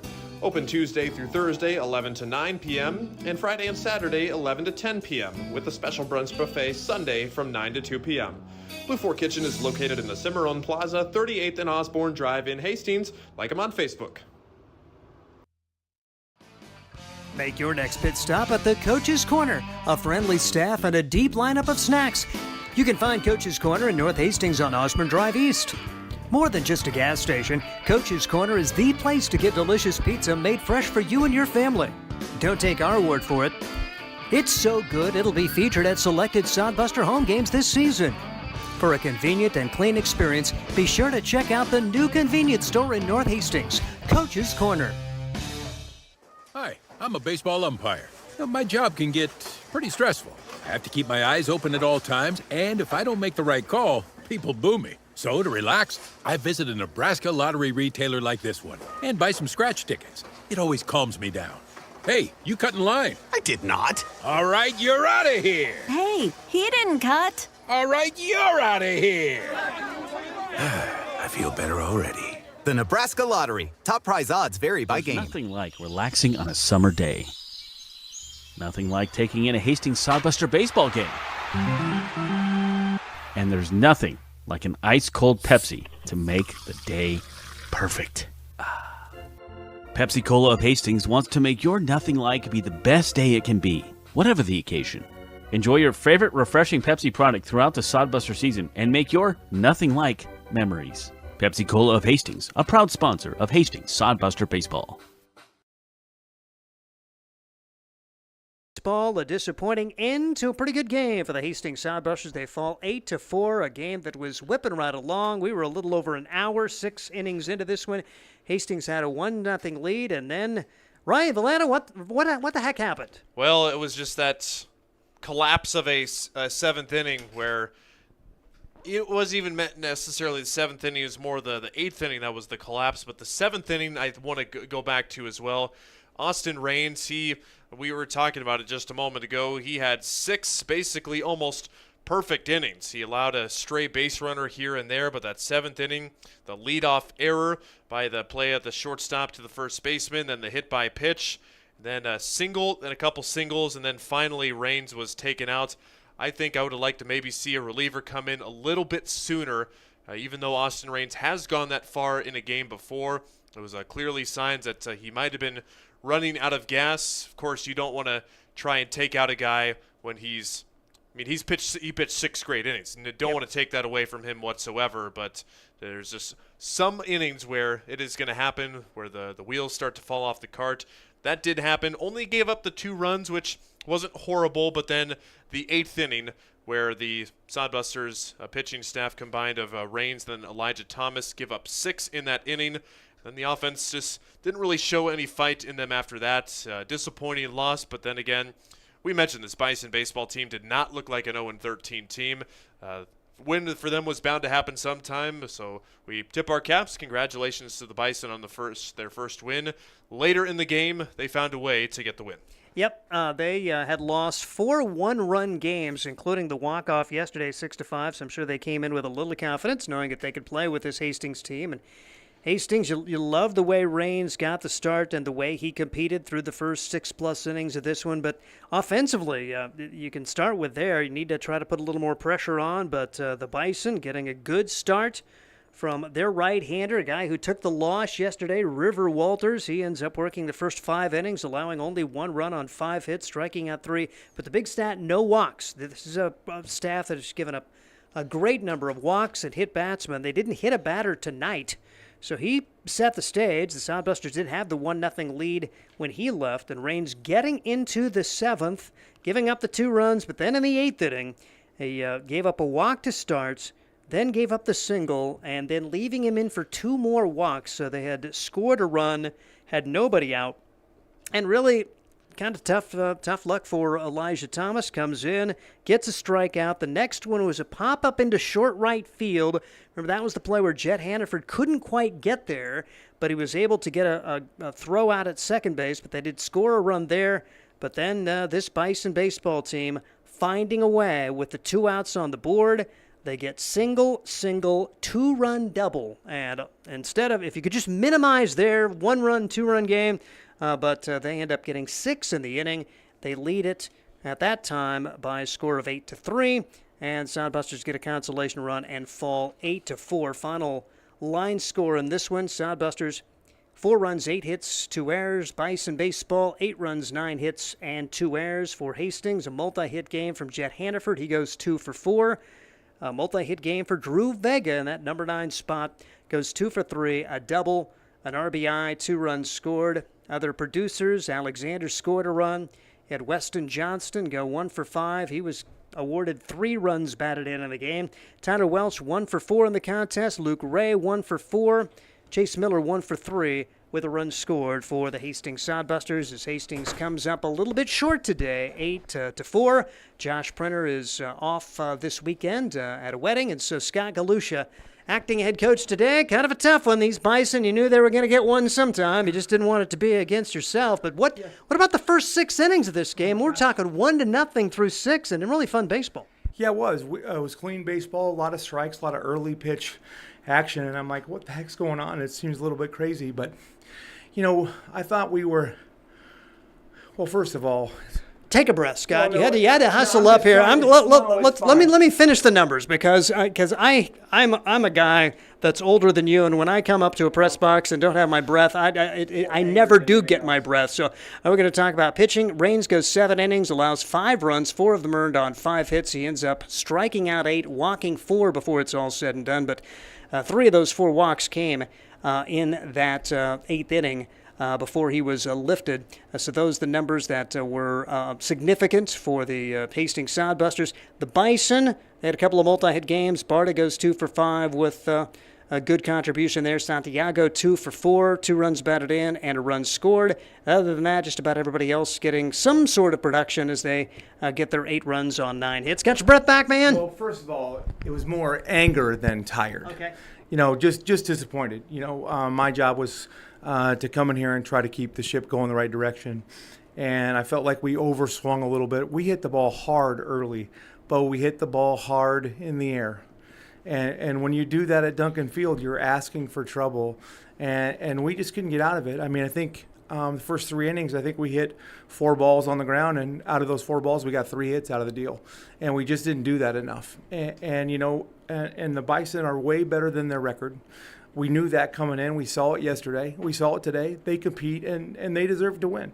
And it's just disappointing because I think if we would have played the way we expect Sodbusters to play, then this could have / should have been a win, but it's not. And that's how baseball works. It's hard. You play every single day. And so I'm just challenged the guys to make sure we come out with a little bit better approach and a little bit more emotion and a little bit better voice in the dugout to help us out all day. And then unfortunately, this is going to happen. You knew it would. We were just hoping we could take care of business. And Austin Raines, my goodness, what a day for him. He faced 1 over the minimum through 6 innings. The 7th scuffled a little bit. You send him back out there for the 8th, and he struggles, gives up 3 walks and a single to the kind of a dark spot on a great day for him. Talk about kind of what went wrong towards the end there. Well, first of all, I talked to him yesterday and today, and we were talking about trying to get deep in the game, and we were talking about getting ahead early, and we were all things that we normally talk about. And I was wanting to get some early pitch count action, and he did exactly that. And they hit some balls hard too, but same thing with them. They didn't get really rewarded for that. And I was really proud of, when we were down 2-1 and we responded and took the lead. I was like, hey, that's exactly what we wanted. We talked about that on the defensive huddle out there. We knew we were going to come back and hit. And, at that point, Austin was at 82, and we still thought he was throwing enough strikes. And, you just can't walk the 9-hole hitter in a close game late in the game. And then we got a little bit tight, and hats off to them. They, Jet Hannaford had that ball, and he's a great defensive player, and I'll take him out there every day of the week and twice on Sunday. But sometimes when you fall in that glove, that ball pops out. And ifs and buts were candy nuts. It'd be Christmas all year long, right? But he catches that ball. It's probably a tie game, and we get a chance to walk them off in the Knights because they weren't able to tag on that. So little things like that make a big difference, and we just weren't able to make the big plays when we need to. Well, it's gonna seem like an odd question in a game like this, but have you ever seen a better fielder's choice grounder at bat than what Weston Johnston did to give your team the lead? Bases loaded, 2 outs, fouling off a bunch of pitches, finding a way to put the ball in play there and at least give your team a chance. Yeah, he got down 0-2 early and had a really good at bat, and I thought he was on him pretty good. And then he got a little bit of a rollover ground ball, and I wasn't sure if it was hard enough for 2, but Weston's a catcher, but he runs pretty well and he ran really hard. And Joey did a nice job at putting a little pressure on him at second. So I thought that was a big spot in the game. But we just weren't able to hold it, and that's disappointing because we've been doing a good job with that all year, and that happens. I'm a rookie over there. I'll probably get my own pink slip tomorrow, and hopefully I'll be here tomorrow, but who knows? Well, anything specific? I mean, you mentioned the team's a little bit over swinging, the pitching collapse in the end. Anything big that needs to be addressed before tomorrow to hopefully get this series win? Well, we know what's at stake, so I would like a little more focus, I think. And I said to our dugout a couple times, would Josh be happy with what's going on over here in the dugout? And this is Josh's team. I just happen to be the one that was there today, and like I told the kids, I said I'll take the blame for this. This is my fault. A coach will take credit for the bad and give credit when the kids deserve it. But we didn't play very well, and we didn't play with a lot of emotion today. And I think that's the one thing that Josh would be disappointed with, is that I just don't think we played with the sort of passion that we typically play with. And that's something that's hard when you have to play as many games as we do, but you've got to be able to bring that every night because that's the only thing that can be consistent. Scott Galusha, acting head coach, appreciate him coming up as the Sodbusters fall today by a score of 8-4. As that'll do it for our cast. Anything you have to say in closing, Ryan? Come back tomorrow stronger. The punch in the mouth, it's not about how hard you get hit, it's how you respond to it. And the sense of urgency will hopefully be a little bit higher tomorrow because, folks, it's urgent. As Hastings falls now back to 3 games over 500 in the second half. They go to 8-5. They fall to 24-17 on the year, and they are 17-7 here at Duncan Field. And by the way, 8-7 in their green jerseys so far this season. Gave you the final numbers, so that'll do it for our cast today. We'll be on the air at about 6:10 tomorrow as the Sodbusters and Bison wrap up their 3-game series. For Ryan Valenta, for Noah Pegel, Connor Christensen providing stats, I'm Steve Stein. Final score once again, the Bison 8, Hastings 4, and this is Sodbuster Baseball. Catch the spirit of the game, the Hastings Sodbusters. Get the ultimate fan experience at a Hastings Sodbuster game this summer. Enjoy high-level collegiate summer woodbat baseball at the beautiful and historic Duncan Field in Hastings. Baseball and a whole lot more. Affordable family fun. That's what the Sodbusters and the Independence League are all about. Sodbuster Baseball. It's your team.